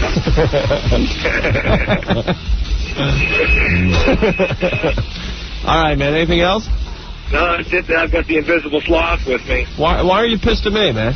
I'm not pissed. You know what happened was I got hung up on earlier, and it was just rather rude that no one said, hey, we're going to hang up in your face. Well, we do that all the time. We have a radio show to do here, dude. I know my feelings got hurt. I'm sorry. All right. Well, we'll talk to you in a little while. Bye. Smoke a joint and calm down. By the way, people do get hung up on our show because we have the clear phone line. So if it happens to you, it's nothing personal. We're just trying to move on and stuff. And it's hard to explain to every single person why we're hanging up on you. So it does happen. John from Jersey looks like Mission Impossible, finding support from other white people during a racial fight in a movie theater. Yeah, they don't watch, man. They don't watch. That's pretty funny. A lot of people coming in with their own versions of what Mission Impossible means. Very good. All right, I guess we got to go to the phones. Yeah. Well, I've been reading instant feedback during the commercial break, and a lot of people agreeing with me. One guy saying he got the guy that got punched in the face. You reading that one? No. One guy got punched in the face just for turning around when someone was talking. Like someone's talking, he turned around and someone said, "What you looking at?" and punched him in the face. See, it's crazy. See, I don't need any problems when I go to the movies. I go to the movies like once a week. Usually like on a Tuesday or a Wednesday. Oh, in the mean streets of Huntington. Well, no, because a douche. Why? Sometimes you got to go to Colmac, that mess. And you can confirm that place is a complete zoo. That's true. And I go late at night because I can't deal with people in the theaters. Yeah. Chomping on their popcorn, yelling and screaming, cell phones ringing, big guy with afro right in front of you. I can't stand it. It's one thing when it's just the noise. It's another when, you got to wonder if you're even going to get out of there in one piece. Chris Rock does a whole bit on that. That's hilarious. Oh, yeah. He pointed that out a long time ago, that whites and blacks, view movies very differently. Yeah. Yeah. What's his line about, this movie's so good, I gotta pop a cap in it. I gotta pop a cap in here. Shooting at the screen because the movie's so damn good. Jeremy from William Patterson University. Hey, Ed. You had a problem with the loud blacks in front of you, the annoying Hispanic woman to the side of you. Do you have a problem with the chink director, John Woo? Yeah, Jesus. Why does the whole movie have to look like a video? Pete, what's going on? Pete! Yeah, what's up, guys? How are you, man? I was at Fordham University, took my girlfriend to go see one of the screens in Manhattan, sat behind a bunch of Hispanic people in back of me, screaming at the screen, "Damn, girl, what you going up there for? Don't run outside, don't run outside." Couldn't hear half the movie theater with these people screaming and yelling, and you couldn't say anything, because you were too scared to say anything. It's ridiculous. And Anthony's right with people in like Long Island and stuff. You could just do me a favor, shut up. And I'm like, oh, sorry. Yeah. I don't know. And is there a need to bring 5 kids, just trailing 5 loud kids to a rated R movie? Yeah, because were they screaming and yelling? That happens all the time. I know. People bring their kids to the movie theater because they don't have a babysitter. I've gone to, like you just said, R-rated movies, and 2 3-year-olds are running up and down the aisles. I've gone when people bring babies, and we're like, what the hell's this lady doing? Bringing a little baby. That's what you want to hear during the movie. I think it was to the threesome with Stephen Baldwin. That's what I saw that, and I'm like, what is this lady bringing this baby here for? Yeah. All right. Opie, Colmac's not that bad. Colmac has turned into a nightmare. It used to be. It's getting a little better now that they got the cops running around in there. Well, thank you. Why do cops have to hang out at a movie theater? Figure that out. Hey, as long as you know they're there, you're all right. You just buried yourself. It's not that bad since they got the cops. You know something? They don't even have ushers. Remember they used to have ushers that used to hit your feet with the flashlight if you had it on the seat? Yeah. They're scared to do that. Yeah, exactly. They can't find a friggin' usher loony enough to walk around to tell people in these theaters what to do and not to do, because they'll get their asses handed to them. That's absolutely ridiculous. I do not go to the Colmac movie theater anymore. Well, I'll tell you, in Brooklyn, we usually go to the UA. in Sheepshead Bay, which is fine. Fine movie theater. We go to the Pavilion every so often because there's a place next door to get something to eat. And in the past few months, I don't know what they did, lower the prices or something, because the clientele there has been just the most obnoxious bunch of animals I've ever had to deal with in my life. What? Alex, what are you looking at me for, Rick? Alex. Yeah? We have to get very popular and syndicated all over the country so you could have a private screening room in your house, Anthony. Yeah, that's what I need. Alex, what's up? Yeah, I always go to the Pavilion. I live 20 minutes away. Two things. And Yeah. Park Slope isn't that mean. I'm a 5-foot-tall Jewish kid. I haven't gotten mugged once in Park Slope. Yeah. Second of all, it happens all the time at the Pavilion. Why are you going there? I know everything around there's nice. It's a nice place to go. But people don't shut up there. They turned it into a kids' theater a while ago. For like half a year, they wouldn't have any R-rated movies. It was just like all Disney crap. Yeah, I don't know, because now it's just, I go to the UA now. Good. I live 10 minutes away from the movie theater. So it's just easier, but I wish I could go someplace else. Alex, you'll probably get your ass kicked at some point. Thanks. I'll see you guys later. Bye. Bye. Let's go to Tracy, who's black. Tracy, what's going on?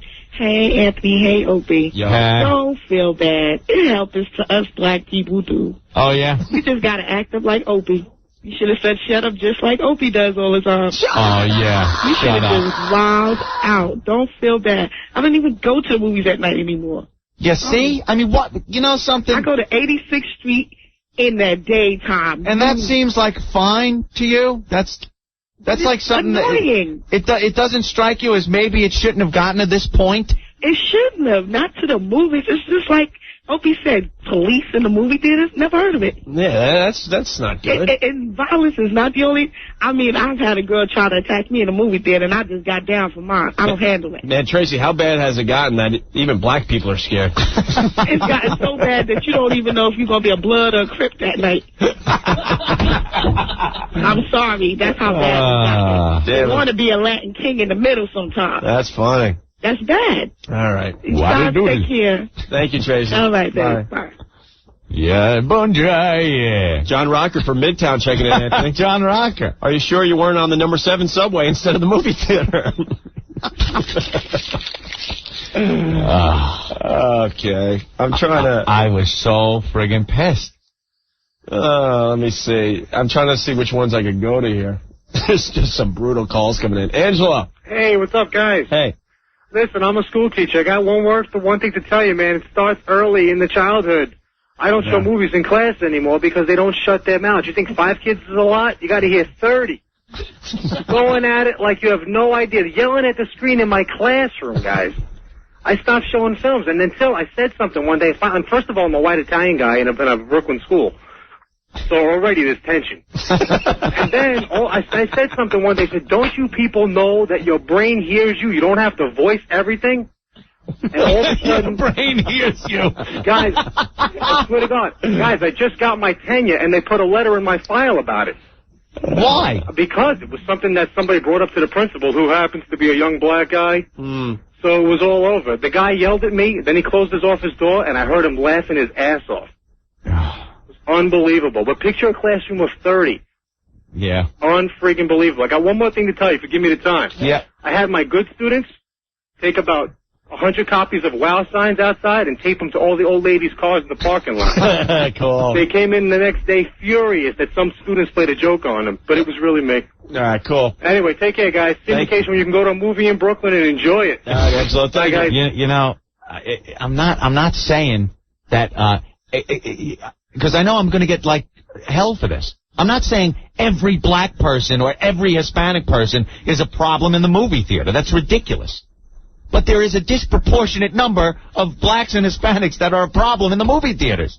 I've seen it over the years. It's not this, oh my God, Anthony, what are you talking about? There are people that will agree with this.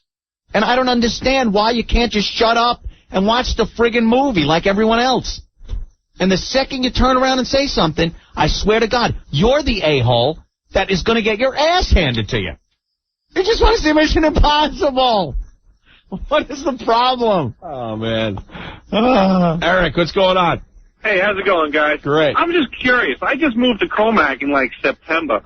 just got married in November. I've been to the Comac movie theater a couple of times because I just figured it was the place to go. Yeah. What should I be worried about? You're getting me scared. I'm listening to you guys. I'm getting nervous. One word. Brentwood. Really? Yeah, it's just south of there, huh? It's too close. Oh, man. I didn't even think of that. I heard you guys talking. Do you, know any specific instances? Like, how bad is it? I would have to do some research, but I do believe there were some gunshots within the last couple of years. Sure, a couple gunshots. If someone could confirm that, I'd appreciate it.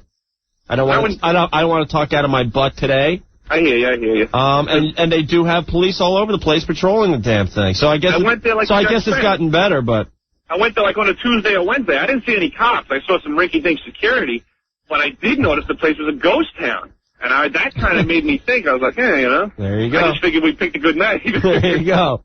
All right. Okay, thanks a lot, guys. Have a great day. Thank you. Anthony, a psychologist is going to try to explain why minorities act up in movie theaters. Thank you. Finally, a professional. Jack? Because I want an answer to this. Yes, Jack. Hello. Hey. What it comes down to is most non-black or Spanish, we'll put it that way, people as they grow up, they go on vacation, they go on family trips. The movies to the ethnic people is a vacation or a family trip. You're not a psychologist. As well as you must understand. You must understand. It's like Disneyland. Why people can afford interactive TV. This is interactive movies. Oh, my So just do what we all do. Yeah. Bring your gun and have a good time. All right, thank you. Have a good one, professional opinion from a psychologist, though. Anthony, I can't confirm it, but I don't think that was a psychologist. I don't either. I'm not sure, but let's go to Christine. Uh-huh. Christine, you're next on NEW. Hey, guys. I went, believe it or not, to the Pokemon movie with my son. And these people in front of us, I don't know what language they were speaking. But I wanted to tell them to shut up, but I was with my son. I didn't want to cause a problem. Mm-hmm. He says out loud, why do people have to talk during the movie? These two women turn around. I mean, they look like female wrestlers. And I'm sitting there going, oh, man. Yeah, and then all of a sudden you're the idiot. Yeah. You know, my son's 6 years old. I have a solution. I've thought this out. Uh-oh. A little bit. You want to hear my solution? Yeah, go ahead. It might cost some money, but... Okay. We wire every seat with an electric charge, okay? Everyone has buttons on the back of the seat that's in front of you. You can't just zap someone for the hell of it. There has to be maybe a certain percentage of the audience has to hit that person's seat to zap them. You get me here? That would be perfect. So that way you can't just, go around zapping everybody. But if you see seat number 25 has been a problem and everyone knows it, you're going to zap seat 25. Oh, yeah. And with a lethal dose of electricity, mind you, not just a little. No, there has to be something, because I've seen no one is enforcing, be quiet, turn off the goddamn cell phones, and watch the friggin' movie. Oh, they put on their cell phones and everything. Yeah, they put the thing in the beginning. Make sure to turn off all cell phones. And the dancing popcorn comes out and tells you to shut the frig up. But you know something? 5 seconds in the movie. I'm not getting that. I know who that is. Now with Tom Cruise on the screen. And everyone's got to know. I'm not getting that because that's my ex-husband. They think everyone wants to hear their business. All right, Christine. Thank you. Thanks, guys. Bye. There should be, something? I would go to a movie theater. If you movie theater owners are out there listening, I would go to a theater. Every time I would spend twice the amount of money on a ticket if when you walked in there were bouncers like at a strip club in every theater. And the second someone voices up, they get thrown out like a drunk trying to touch some cooch. I swear to God, I would be in there in a second just to watch that. That's funny. But I swear to God, wouldn't that be great? You walk in, there's big bouncer, all of a sudden, yeah, Tom Cruise, you and him, whoa, what you doing? And bam, you're hauled out. That's not a bad idea. I would pay twice the amount of money for a ticket. Yeah. Hey, Chris, what's up? Hey, guys, what's up? My Mission Impossible 2 experiences was just as miserable. I'm sitting there, and these 7 guys come in 20 minutes late. Then they don't shut up. They moved musical chairs throughout the whole movie. Oh, you must have been in the same place I was. Well, actually, I was in Willowbrook, New Jersey. The theater was horrible. I couldn't take it. I could tell all my friends were getting noticed. I said, hush. What does the guy say? He says, lick my something, right? So there you go. Lick my something. That's the answer you get. So then I'm like, well, you're disrupting the movie, moron. And then he says, kiss my you-know-what. So my friend next to me goes, Chris, don't make a scene. Just let it go. And I don't put up with this. You know what's even more annoying than this? The laser pointers. Why do they have to bring them to the movie theater? Oh, let me tell you something. I got so distracted from the Hispanic family to my left that I forgot to tell you about the black people in front that were giving me the problem at the beginning. Little mag light, flashlight, flashing it in people's eyes. During the friggin' movie! Do you need that? I know you're fascinated by a light. Oh, God. Becoming like a mission to have an enjoyable experience at the theater. It's impossible. Thank God for Joey Paisano and the DVD player, Opie. Yes. Thank God. Because I'm going to hook that thing up. I'm going to build a vault that I'm going to live in. And just a little slot in the front for someone to slip in DVDs. Hey, Cowbell Bill on the line. Huh? Bill. Cowbell Bill. What's up, boys? How's your cranky ass? What's up, Bill? Not much, man. Listen, I just wanted to say I had a great time at the show. Yeah, the road show Thursday. Yeah. Unbelievable. All right. And time to come home. Yeah, I got to get back to Long Island. I forgot what it was like, the safety and sanctity of Northport. I know, it's unbelievable. But have you noticed, like, it's just a general attitude all over? Yeah, it is. It's Whether gotten it be out of behind hand. the counter at McDonald's. Yep. Or, you know, I had a friend of mine, she brought her son to the dentist the other day, went out to use the bathroom in the hallway. And, you know, I'm not pointing the finger at anybody, or, you know, but there's a black woman out there. Her son is in the women's room with the door open, peeing all over everything. Jesus Christ. So she turns around, she comes back in, sits down at the dentist like, I'm not going there. You know, and the woman comes in, it's like, what's your problem? Oh, you know? my God. Yeah, big confrontation there. But, yeah, just, it's all over the place. The lawnmower guy on the fairway yesterday came toward me, 5-10 miles an hour. I'm standing there waiting to hit my ball. I had to move out of the way, runs over my ball. Oh, my God. Right? And just keeps on going into the sunset. I'm like, yo. You should have whipped the ball out, Bill, in the driver. I should have wrapped my 3-iron around his head. We've done that before on the course. All right, you run over my ball. Here comes one right to the back of your head. That's it, man. But just in general, man, it's an attitude that, you know, young kids, white, black, whatever, they all got it. I don't know where it's coming from. I don't know. Gated communities for everyone. That's Please. it. All right, Bill. Just wanted to voice my opinion, guys. Cool, man. All right. Later. Take it easy. There goes cranky ass cowboy. Hey, Bill. Cowboy Bill. Yeah, Cowbell Bill. I don't know what it is. I think I'm tired of it. But there's nothing you can do about it. Right. You just got to deal with it. But then you get more and more pissed off, and you can't even go to the movies anymore. Memorial Day weekend is that's just insane to try to get into a movie. You know, but I swear, everyone happens all the obviously time. did it, but it happens everywhere. It's people that just don't give a F. They think their life is so friggin' important that they put themselves above everyone else. All I want is to go and watch a goddamn movie. That's it. In silence. Russ. In relative silence. Russ. Yeah. Russ, man, what's up? I think you're the last call on this subject. What do you got? All right, man. Listen, Anthony, I got a solution for you. Yeah. Okay? When you go to the ticket booth, just tell them you're hearing impaired. Okay? And they'll give you a set of infrared headphones. You got to put down like a $20 deposit or something on them. Yeah, they give it right back to you at the end. You don't got to take crap from nobody. Wow, that's cool. That's definitely cool. All right, Russ. All right, syndication, who cares? I got in through a phone call, so. All right, cool. Something just tells me you should be able to go to a movie. Not reading that. Anthony, you want to buy Kevlar vest cheap for your next movie outing? We forgot to get your review. Was it a good movie? No. I didn't like it. I'm not going to say anything about it or anything. It just, the first one, which was like, was better than this one. Really? The only cool thing with like the cool masks that they wear Mission Impossible mask. Ding, ding, ding, ding, and they peel it off. Ding, ding. Oh. Yeah, those are cool. I don't know. The story was kind of, I didn't care. Maybe there was more action in the theater before I saw the movie, so it kind of made it pale by comparison. I don't know. All right, Ed. Good job.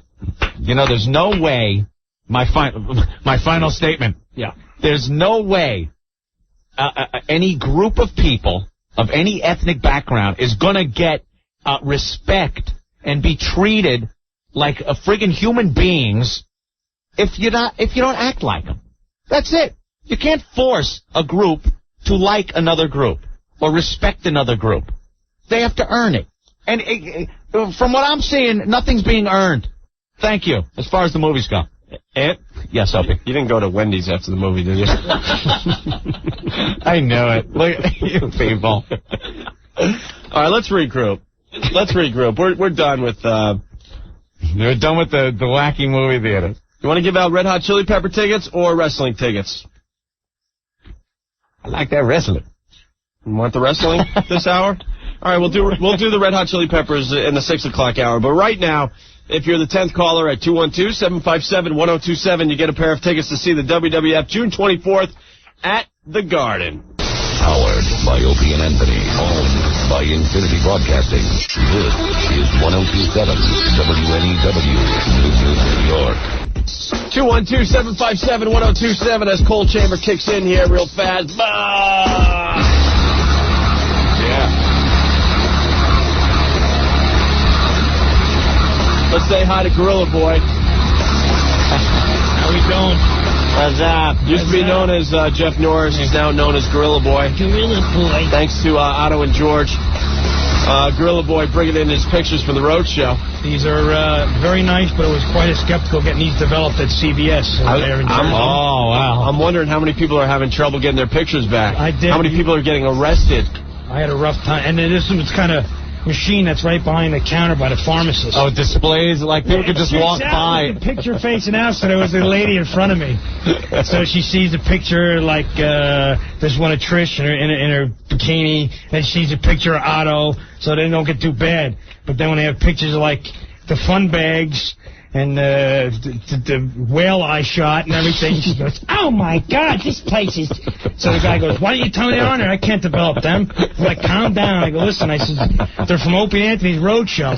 So there was a technician there from Kodak working on the machine or something. He goes, "Get out of here." He gives me a stack of coupons. He goes, "I'll give you free enlargements if you let me take the negatives."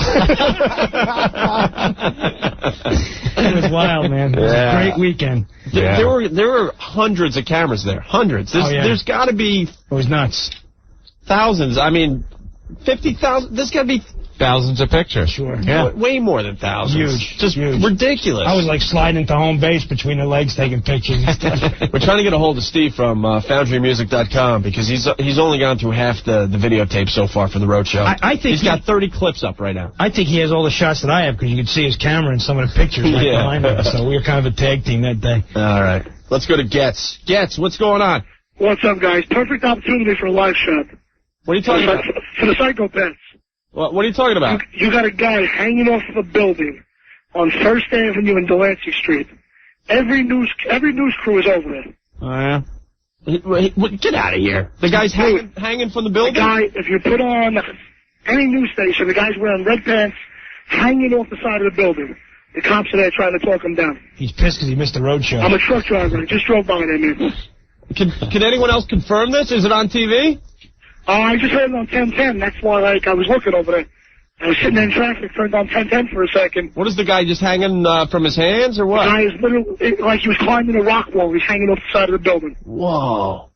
Sick, man, sick. And what is it, First Avenue and... It's like Delancey Street and First Avenue, 1 block east. Yeah, okay. Can't miss it. Cool, thank you, Getz. All right, All right, man. Whatever you need, Leo gets. Yeah, that's nuts. All right, we talked about the Knicks. Big, huge win yesterday without Ewing in the lineup. Makes me a very happy boy today. Hope he always looks like the hero. What are you handing out? I don't know. What is this? Oh, wow. Oh, the Mike Tyson thing. He's always in the news, this guy. This was in People magazine. Actually, there's a couple interesting things in the latest issue of People magazine. Sandy's confirming jumper. Hold on. Sandy. Hey, Hey. I'm right here on Delancey. There's literally a guy in red sweatpants hanging off the side of a building. Are you serious? I'm telling you that every square block in like a 5-block radius is blocked off. There are hundreds of people on the street, and this guy is hanging by his arms from the corner of a building with 3 cops standing over him. How can he hold on for that long? Listen, I don't know. I'm not up there, but I can see him hanging. Can you see him right now? I just rounded the corner. I can't, but up until you just asked that question, I can see him. Psycho Mark's in the area. He should go down there with the megaphone and just start screaming, jump! Jump! Jump! It's absolutely unbelievable, and there are easily 200 cops down here. Wow. Yeah, it's pretty insane, so I just wanted to give you the latest update. All right, thank you, Sandy. No problem. All right, bye.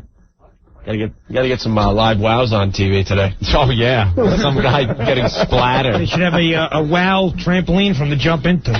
So, Ant, there's a couple interesting things in People magazine this week. Yeah. Did you read about Dana Carvey? Anyone read about Dana Carvey?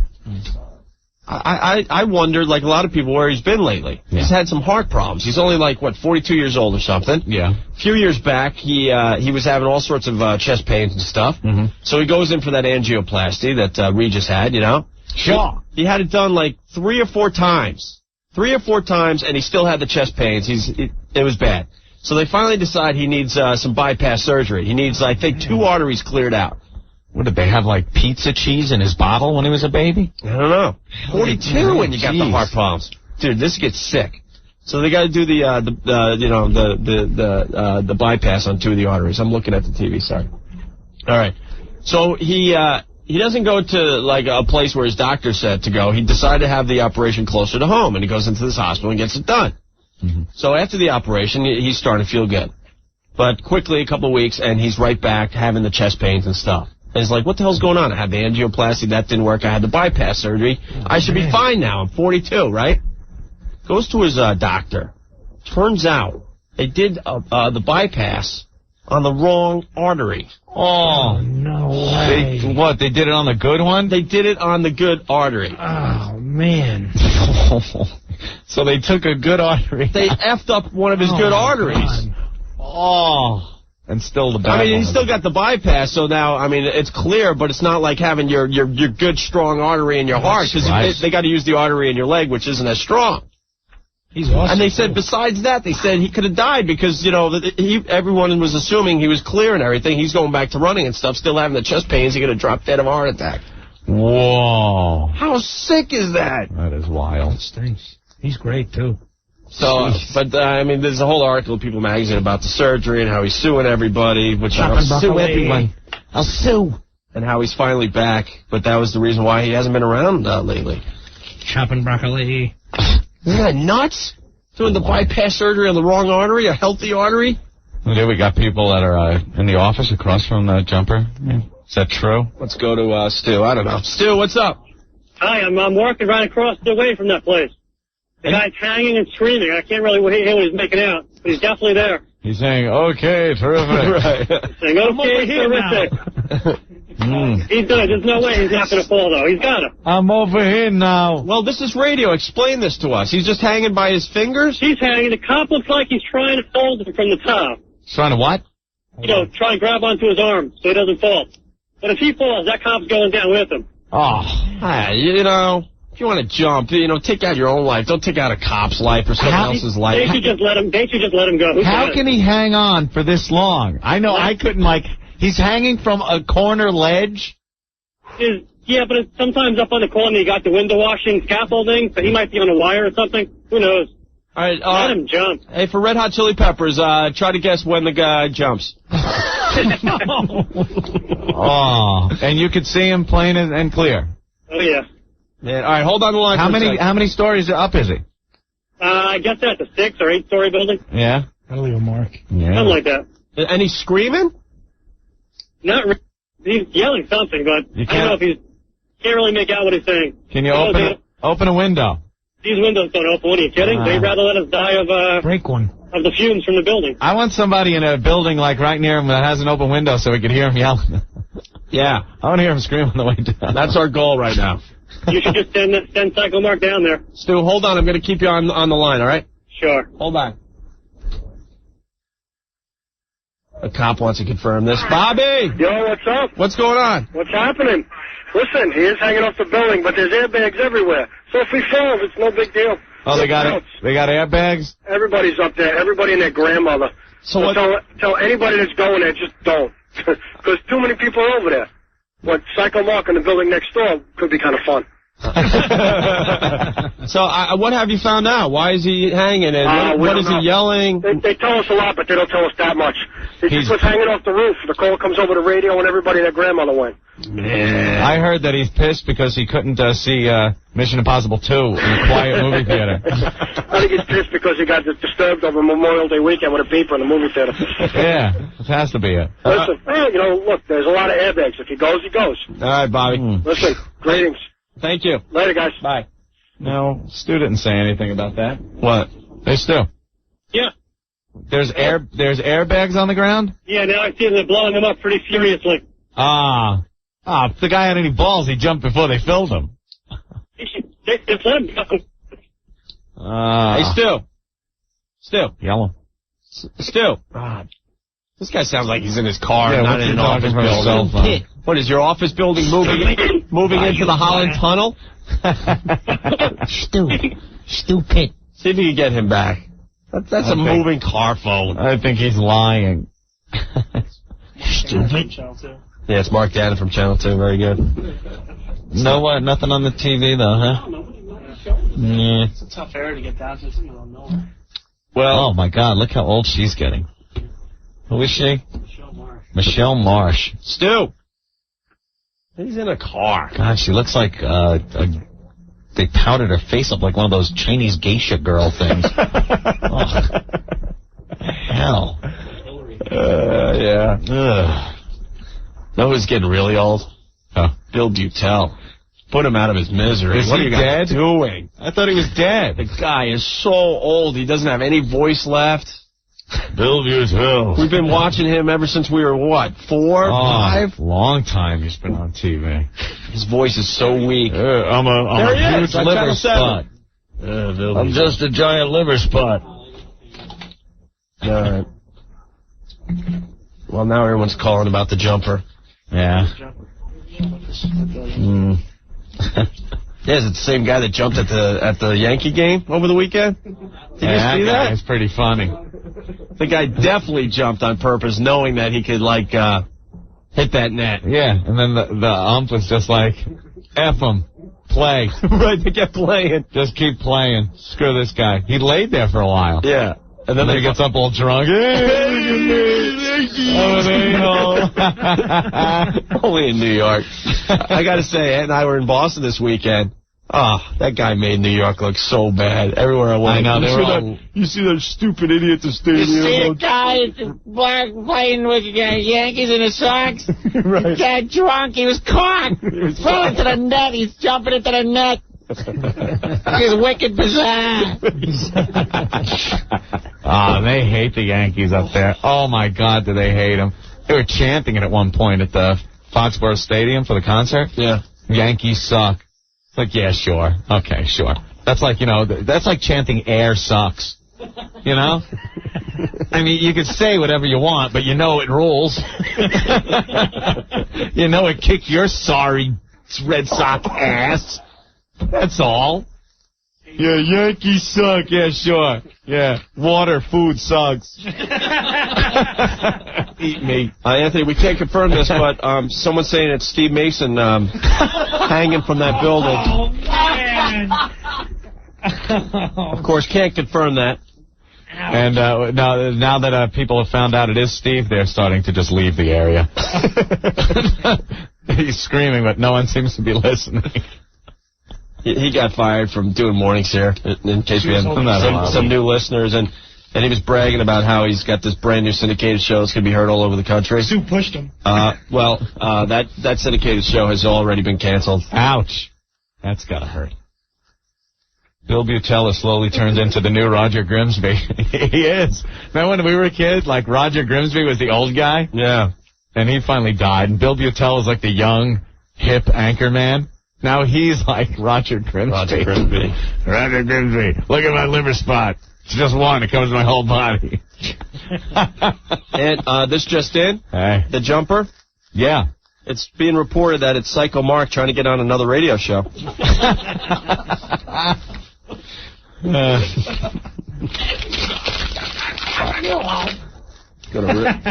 Hey, Rich, what's up? Hello. How are you, Rich? Hey, how's it going? That's the same dude with the. I haven't seen the guy on Delancey Street, but I work on 12th Street and 5th Avenue, and it's the same dude that tried to jump last week, but they got him down. They had the mats out and everything. Oh, really? Yeah, he's some loony.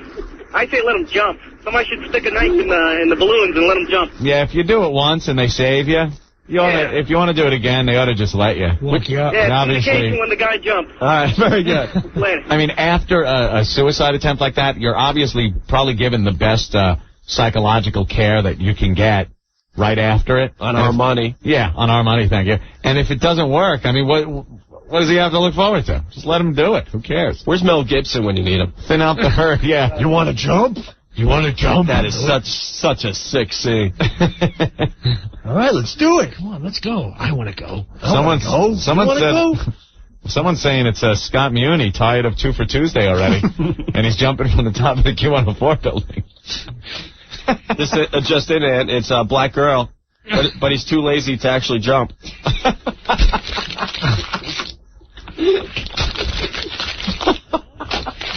That's good. Can't confirm any of these reports. Joe, you're next on NEW. Yeah, it's Mike Adams. Working alarm clock. All right. Thank you. Thanks a lot. Oh, I'm in a band now. We're covering Baby Raper. It's our new official cover. Oh, yeah? Yeah. Do it up. Wow. Right. That's pretty cool. Fuel would be flattered. Yeah, it rocks. DasFraud.com. All right. Thank you, Joe. Thanks. Covering Baby Raper. It's a cover tune. It's a cover. That's great. I'm jumping. Come on. What are you going to do? Bill on a car phone. Talk me down. Mike, what's going on? I think the jumper's actually a faithful listener trying to get the show syndicated. Yeah. Very good. Thanks. Thank you. It's not Rick Lazio getting more attention for his center run, is it? The whole falling down thing didn't quite work, so he's going to the next level. He figures it's a little higher. They're saying now that it's a construction worker who slipped when he was trying to pee on Spaz's head. Rob from Brooklyn, Anthony. Yeah? Even though I'm in Brooklyn, I could see the jumper. It's Anthony's lawyer. That's not funny. It's funny because I don't know him. All right. I'm over here now. Mike Tyson? So the other article in People magazine started this about a half hour ago. Yeah. During a recent party at his house in Las Vegas, not only did boxer Mike Tyson tell guests that his wife of 3 years, Monica Turner, a pediatrician, and the mother of 2 of his children, is divorcing him, he also showed off cameras in his bedroom that he said he uses to protect himself against any accusations of rape. Is that what he does? He's got the cameras in the bedroom now. Yeah. So no one could accuse him of rape. Doesn't he know that? I will be taping this, videotaping this, just in case. Does he ask for permission? Do I ask for permission? Does he say that in the article? No, he doesn't. If I could read, I would read it myself. Right. Let's see. House, Las Vegas, Mike Tyson. Oh, that's me. So what is it? He videotaped? No, he now has videotapes in his bedroom, so he's not accused of rape. So he rapes him in a living room. Right. Wow. Well, he'll take the cameras on the road? No. I'm trying to read this. I wonder if Tyson, whose one-year marriage to actress Robin Givens ended in 1989, will take the cameras on the road. Oh, well, he probably should. He does most of his raping on the road, Anthony. Yeah, that he does. Yeah, come into the hotel room. I've set up don't look at that. That's just a piggy bank. With a little hole on his snout. And that, I swear, is a smoke detector, even though you hear something moving inside it. And there's a bright floodlight coming down on the bed. I want to make sure I can see this. Now, let me look. There you go. That's a good shot. Stay there. Don't move. Don't move. No, this is just me making love, baby. It's not like, come on. Now you're being silly. It's not like there's a camera anywhere. Allegedly. I can't get in trouble for having a camera in here, can I? Unless I punch you in the uterus. I'm gonna go in for the deep shot. Wow, he must have some good videos then, huh? Imagine what that looks like. He's out of his mind. That looks like the Loch Ness Monster. Let me tell you, going into a cave. I said, don't look at me, bitch. I slapped you. All right, you stay there. Don't wipe the blood away. I have to change the tape. I ran out. Take that with you and lay right here, because I got to change to Super 8. Okay? Look what I did to you again. See, we can rewind and both look at what I did to you again and again. Allegedly. All right. You whore. I will title this one, Look What I Did to You Again, You Whore. As I punch you, give me another label, in the vulva. Look at this one. Me Boning Whores, Volume 1 to 80. This is last week's collection. A little wacky. And Mike, man, that's great. A lot of people checking in about the jumper still, Anthony. Old cranky ass from Midtown. Forget the airbags. They should use foam. It worked at the O&A Summer Bash. Well, not really. Dave from Manhattan. Jumper's last words. Shut up, Bernard. Joe from Jersey. Suicide Gonzo style. All right, let's go to Billy. Billy. Hello? Billy Baloo. Hello? Yeah, I want to know why I have 10-10 wins on, and they tell me there's some sort of problem down Delancey Street. Police investigation, we don't have details yet. But I turn you two guys on, you tell me there's a jumper up there. We're well connected in this city. I don't get it. All news, all day. The Opie and Anthony Show. All the news you need to know, and boobs. Hey, syndication when this moron splattered himself, guys. All right, thank you, Billy. Look, we're ahead. We're ahead of 10-10 wins today, Anthony. Yeah. We have a news exclusive. We're breaking news here on the Opie and Anthony Show. Sandy. Hi. Hi. How you doing? Good. You guys making fun of somebody getting raped? When were we doing that? I heard you doing that. What are you talking about, baby? What am I talking about, baby? I'm talking about you, baby. This is Iron Mike Tyson. You remember me? I was put away for raping a woman allegedly. But no, that was rape, wasn't it? I went away for that. Now I videotape my horse. It's but not just rape. in your bedroom, right? It's not rape we're talking about because I have not been convicted. Why, you got a problem with Iron Mike Tyson? I don't got a problem with Mike Tyson, although Mike Tyson's a you-know-what. Why don't you come over here? Only if I could go in your bedroom with your videotape, I will okay? wine and dine you. And then make you wire your friggin' jaw shut. You whore. Shut up. Oh, my God. Goodbye. Yeah, goodbye. Should be coming back for more. I gotta get the special wide lens for your fat ass. You wish. Don't I? Yeah, I do wish. Yeah, You're gonna okay. need a big ass when you get about 18 inches of Louisiana black snake, you whore. Not with your small penis. Shut up. I'll crack you. You need one right in the... I can't say that word. That's right, you can. Right in the labia majora. L-U-C. No. Goodbye. Come on. Anthony, we have another update on the jumper. Oh, yeah? Yeah. We're your news station. Lisa, what's up? Hi, how are you? Great. I live in the area, just drove by. Yeah. Apparently the guy threw himself off of the roof. Yeah? Changed his mind, is dangling from the edge of the roof above a fire escape, and they have a pillow set up so that in case he falls. Yes, a big, huge cushion type air-filled thing. No, that's an airbag, not a pillow. What is it, a pillow for Godzilla? No, a pillow for an idiot. They should step on his fingers and let him fall off the roof. That would be cool. An hour's worth of traffic crossing the bridge, 4 ambulances standing by and 2 fire trucks. He needs to jump! Yelling jump. Can you see him right now? No, I drove away already. I can't see him. But there are more ambulances going towards that direction. That's all the ruckus. Can we get a megaphone down there and just start screaming, jump? Yeah. Somebody please help us? That. There's a whole bunch of people there. My kids are starting to yell jump now. All right. Christ. Well, thank you. Guys. Thank you, No Lisa. problem. Bye. Yeah, I would like to do a movie with you. Come here. I want to film all of my movies in the Gonzo style. Can I get Spaz over here? Someone get a speaker out the window. We want to talk to the jumper live. Yeah.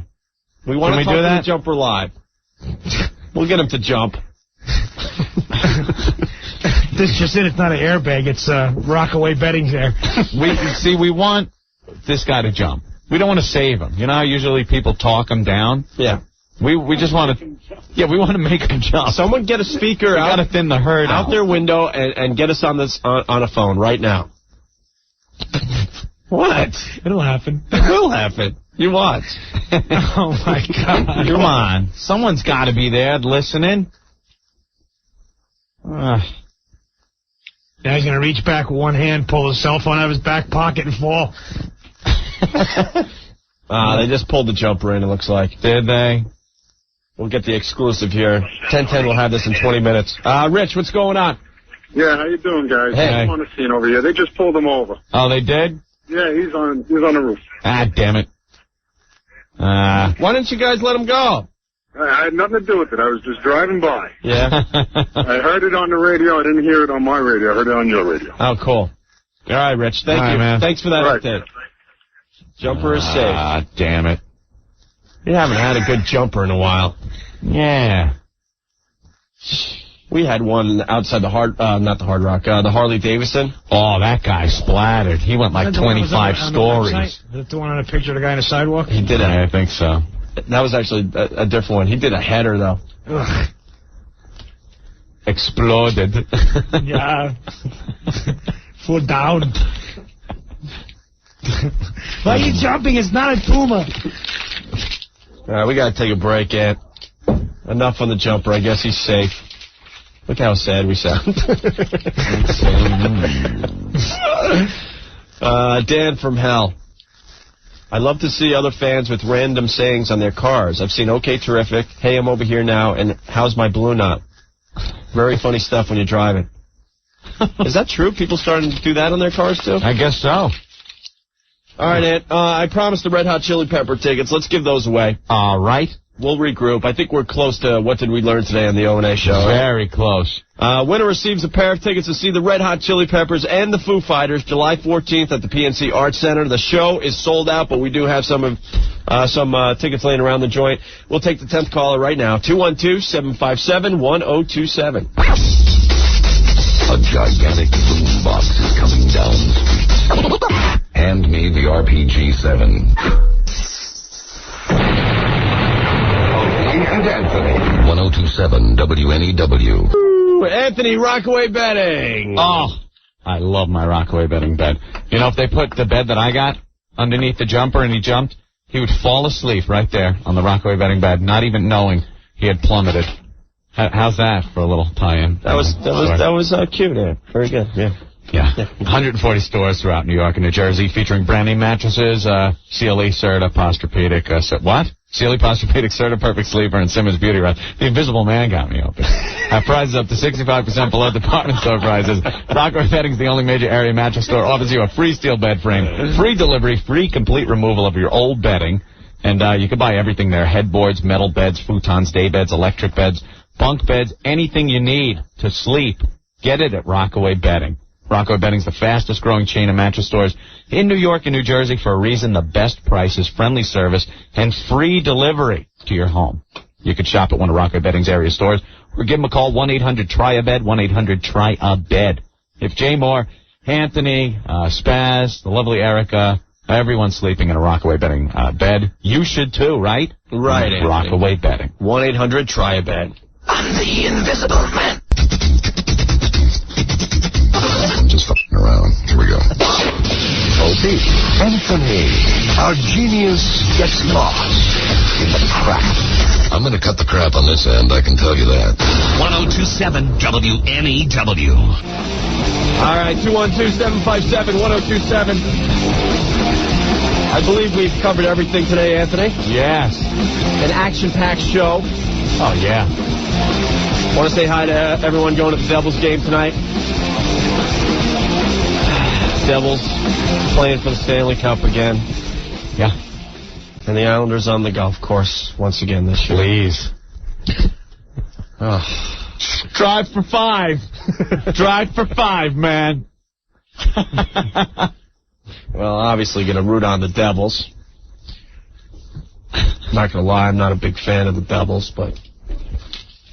Well, should be a zoo down there tonight. Sure. Drive for 5. Know what we should do, though? What can we give away? Bossy rules. Bossy rules? Bossy rules, man. My bossy. Come on. Nystrom sucks. For Nystrom, that was great. Clark Gillies, Bill Smith, Chico Rash. Nystrom didn't need no helmet. That's right. That's right. He took pucks to the head. He didn't care. Oh, Anthony. What's the matter? We should, I was thinking, we need to start getting, live boobs on TV now. The WOW signs are cool and keep that going, but we need a girl brave enough to flash. Yeah. I'm thinking the Devils game tonight. I'm thinking it. Yeah, when they get on the camera? We need a girl that's brave, that's sitting close to the ice to get her boobs on TV tonight. Imagine, right when someone goes to... Right behind the goal. Yeah, or when you're slamming someone against the boards, and on the other side of that plexiglass, you just see two huge cans smashed against huge melons. That would be hysterical. Just like the boobs in Kentucky Fried Movie against the shower door. Just slam them against there, man. I'm thinking boobs tonight. I'm thinking it. Yeah.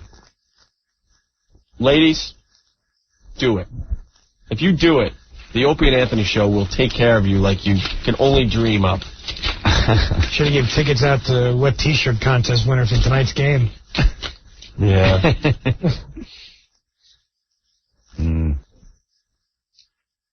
I want to see boobs on TV tonight during the Stanley Cup. What would they do? Huh? They couldn't cut it. You won't get in trouble. Yeah.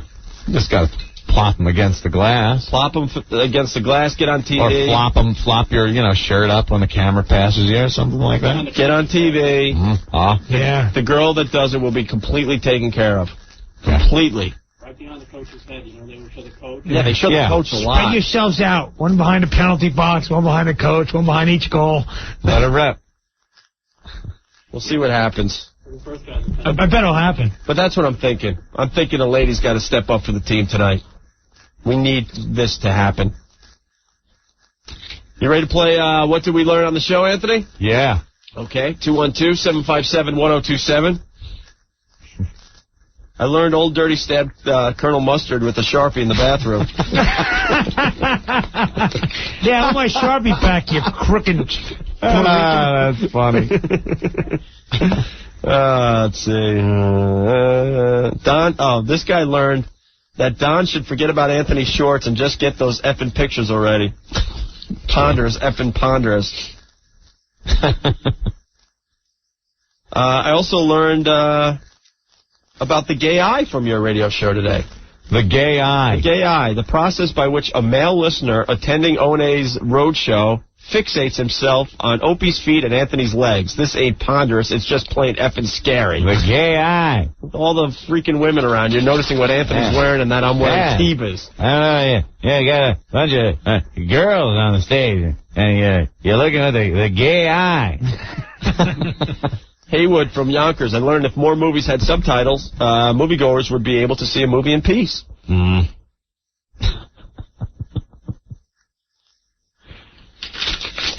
It's never gonna happen. Scissor from the mean streets of Greenwich. I learned that pillows are set up for when people jump off buildings. Stupid spick bitch. Oh, God. That was Scissor. I'm sorry. I apologize. The racial tensions on this show, from me alone, we filled our race quota today, huh? Yeah. New plaintiffs. Dave, my God. Dave from Jersey. I learned that you could buy movie tickets with food stamps. That's brutal. I learned Anthony's bodyguard is a girl. Nice shoes, precious.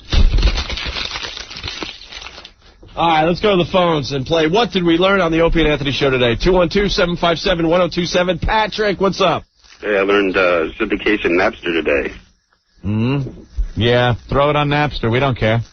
Yeah, we don't care. Download our bits. Throw them around. Cool. All right, man. Thanks. We love the exposure. Right? Yeah. John, what's going on? Hello, Opie? Yeah. Yeah, did you hear Psycho Mark on the Radio Chick show today? Yeah, that's we should get into it. That's why we kind of hung up on Psycho Mark. You know, I mean... He's decided to go on other shows. He doesn't need to be on our show anymore. He tried to crack down on that guy before, right? Yeah. Yeah. I don't know. That's not right, you know? He's a radio whore. Yeah. I mean, you guys bring him to the road shows and stuff. All you have to do is stand there with the freaking video camera plastered to his face. And that, you know, I mean, how much fun is that? And then he screws you guys by going on other shows. Yeah, that's all right. He can be on the Radio Chick show all he wants. That's why Black Girl's not part of this anymore. Yeah. He decided to go on everyone's show. So. Yeah, that's Black Girl. All right, man. Thanks. Bye. Yep. Barry from Jersey. I learned Psycho Mark has to be on every show. It's so true. Yeah. Shmoo from Queens. I learned that Anthony's new girlfriend shops for him at the Gap in Old Navy. I got my own clothes. Psycho Mark. Yeah. What's up? How's it going? Good. Now you sound high. Yeah, right, I wish. No, he sounds pissed off. Well, whatever, dude. Why are you on everyone's shows? I am not on everyone's show. Everyone is calling saying you're on the Radio Chick show today. Yeah, you know what? All right, you don't want to know why? Because I have to walk into the studio constantly to update stuff. And occasionally they maybe see me and mention my name. But I'm not, like, going in there like Earl. Hey, Mark. You are so blasted. Have you been drinking? You are so blasted. Who are you? It's after 5 o'clock. Who are you kidding? I'm not kidding anybody. You are so blasted right now. Hey, I might have got the pot at the road show, but Rick took the heroin. Mark, have you been drinking? Have I been drinking? Yeah. And if I was? No, I'm just wondering. No, I haven't. Yeah, right. I haven't had a sip. Dude, you are so hammered, man. I can tell. That's you. We work with you every day. We can tell. Oh, okay. Look, you can't even do the gaga or anything. I can do it. So Don't start. This is torture. Torture. You're gone, man. All right. Very, very good. Torture! It's torture! Torture! It's torture! All right, now say that right now. You can't do it. You're hammered. Torture! It's torture! Torture! It's torture! That's I'm not hammered. I wish I was. Hold on. We'll make we'll decide this. Okay. Let's hear the sober Psycho Mark. Torture! It's torture! All right, now let's hear the blasted Psycho Mark on the phone. Torture! It's torture! All right. You mess. As I remember it, this was the blasted Mark. Torture! It's torture! Oh, that's true. Yeah. Yeah, that is true. I'm sorry. Either way. All right, guilty. All right, now. See you later. Bye. There you go, Psycho Mark. Tall gay guy. Yeah, who's the tall guy?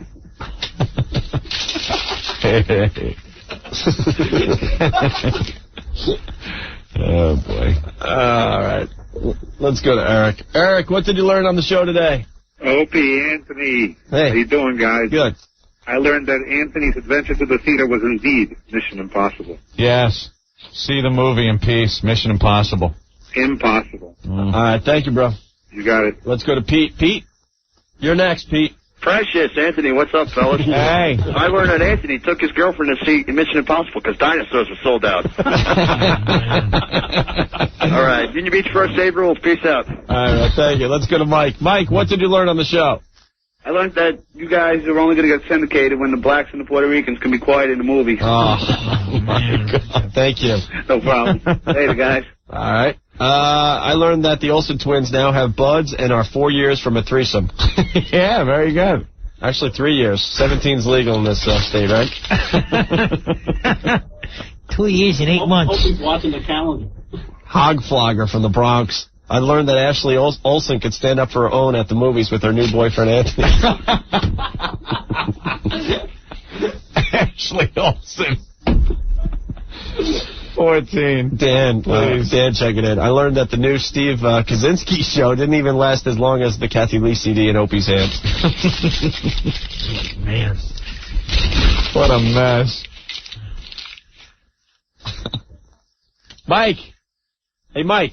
Yes. Yo, what's up? What did you learn? You know, I originally called to talk to you about the Devils, and I want to thank you for rooting for them. Well, that was a weak root, trust me. Yeah, I know, but at least you're staying local, you know. I mean, hell with Dallas. That's always been my philosophy. You got to stay local when it gets down to that. But you know what? Since I've been listening, I forgot. I heard Psycho Mark on the morning show with his cap gun. He did have a cap gun today. I was listening, I guess, about 9:45. Oh, my God, he did have a cap gun today. And he had his cap gun, and they were laughing about it. He's like Dennis the Menace. He rides around here on a scooter shooting a cap gun with people. At people. It's amazing. It was hilarious. I couldn't believe it. And I'm sitting here listening, and I was like, holy, and nobody said anything about this yet. I couldn't believe it. He was on 3 shows today. He would be on Don and Mike, but they already taped their show before it airs at 7. Yeah, but he could have been going in and out, though. And he's too stoned to be on Ron and Fez's show. At 11 o'clock at night. Thanks, boys. Syndication, whenever. Thank you. Psycho Mark. Dude, I'm trying to crank one out. What? What? Were you on the morning show with your cap gun? I walked in there, yes. Well, you have to walk in to be on the air. I didn't even say anything. I just had the gun in my hand, and they mentioned me. Is that against the law? Oh, man. What is this, trial day today? Guilty. It's so funny. All right, Mark. Torture! It's torture! Torture! It's torture! All right, we got to go. Yeah, great. We'll see you tomorrow. We'll listen for you on PLJ tomorrow. Mike from Staten Island learned a whole bunch of S today, Anthony. Yeah. Opie didn't go through puberty till he got to New York. That's pretty good. If you're going to save someone from jumping off a building, you could use 2 things, a giant pillow or a rockaway bed. Spaz's Week in Review is now being read by Ack, and he does it on Tuesday. If you can guess when the guy jumps, you win Chili Pepper tickets. Syndication went, F it. Yeah. Very good. Wow. I learned that NEW is powered by Opie and Anthony. Mm-hmm. Very good. I learned that Frank from Union, New Jersey can't write 1 instant feedback and be happy with it. He's got to write 1,000 of the effing things and send them in. Frank, you tool. Lenny from Brooklyn. Leave Psycho Mark alone. He's going to be late for the Don and Mike show.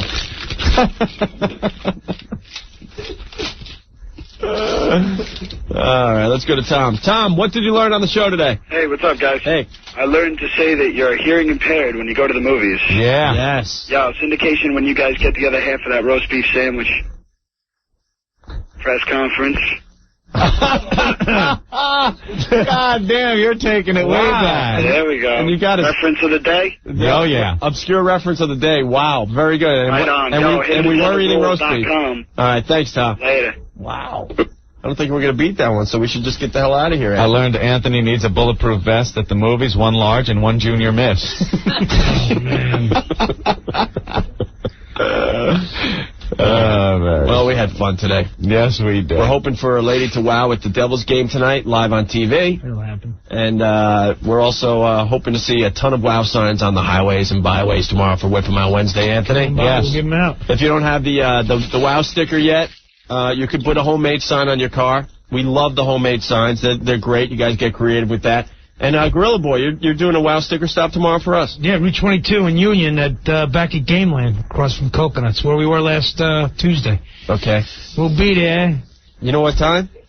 I believe, I got to ask the voting. I think about 4 o'clock. All right, cool. And with that, we'll see you guys tomorrow, okay? All right. Don and Mike next. Well, you guys are both stupid. You're like a black eye for all mankind. I don't think they're very nice people. The only way I could actually think they were funny was to be on heroin. Opie and Anthony. You know, I just like want to throw up. Feel the love. 102.7 WNEW.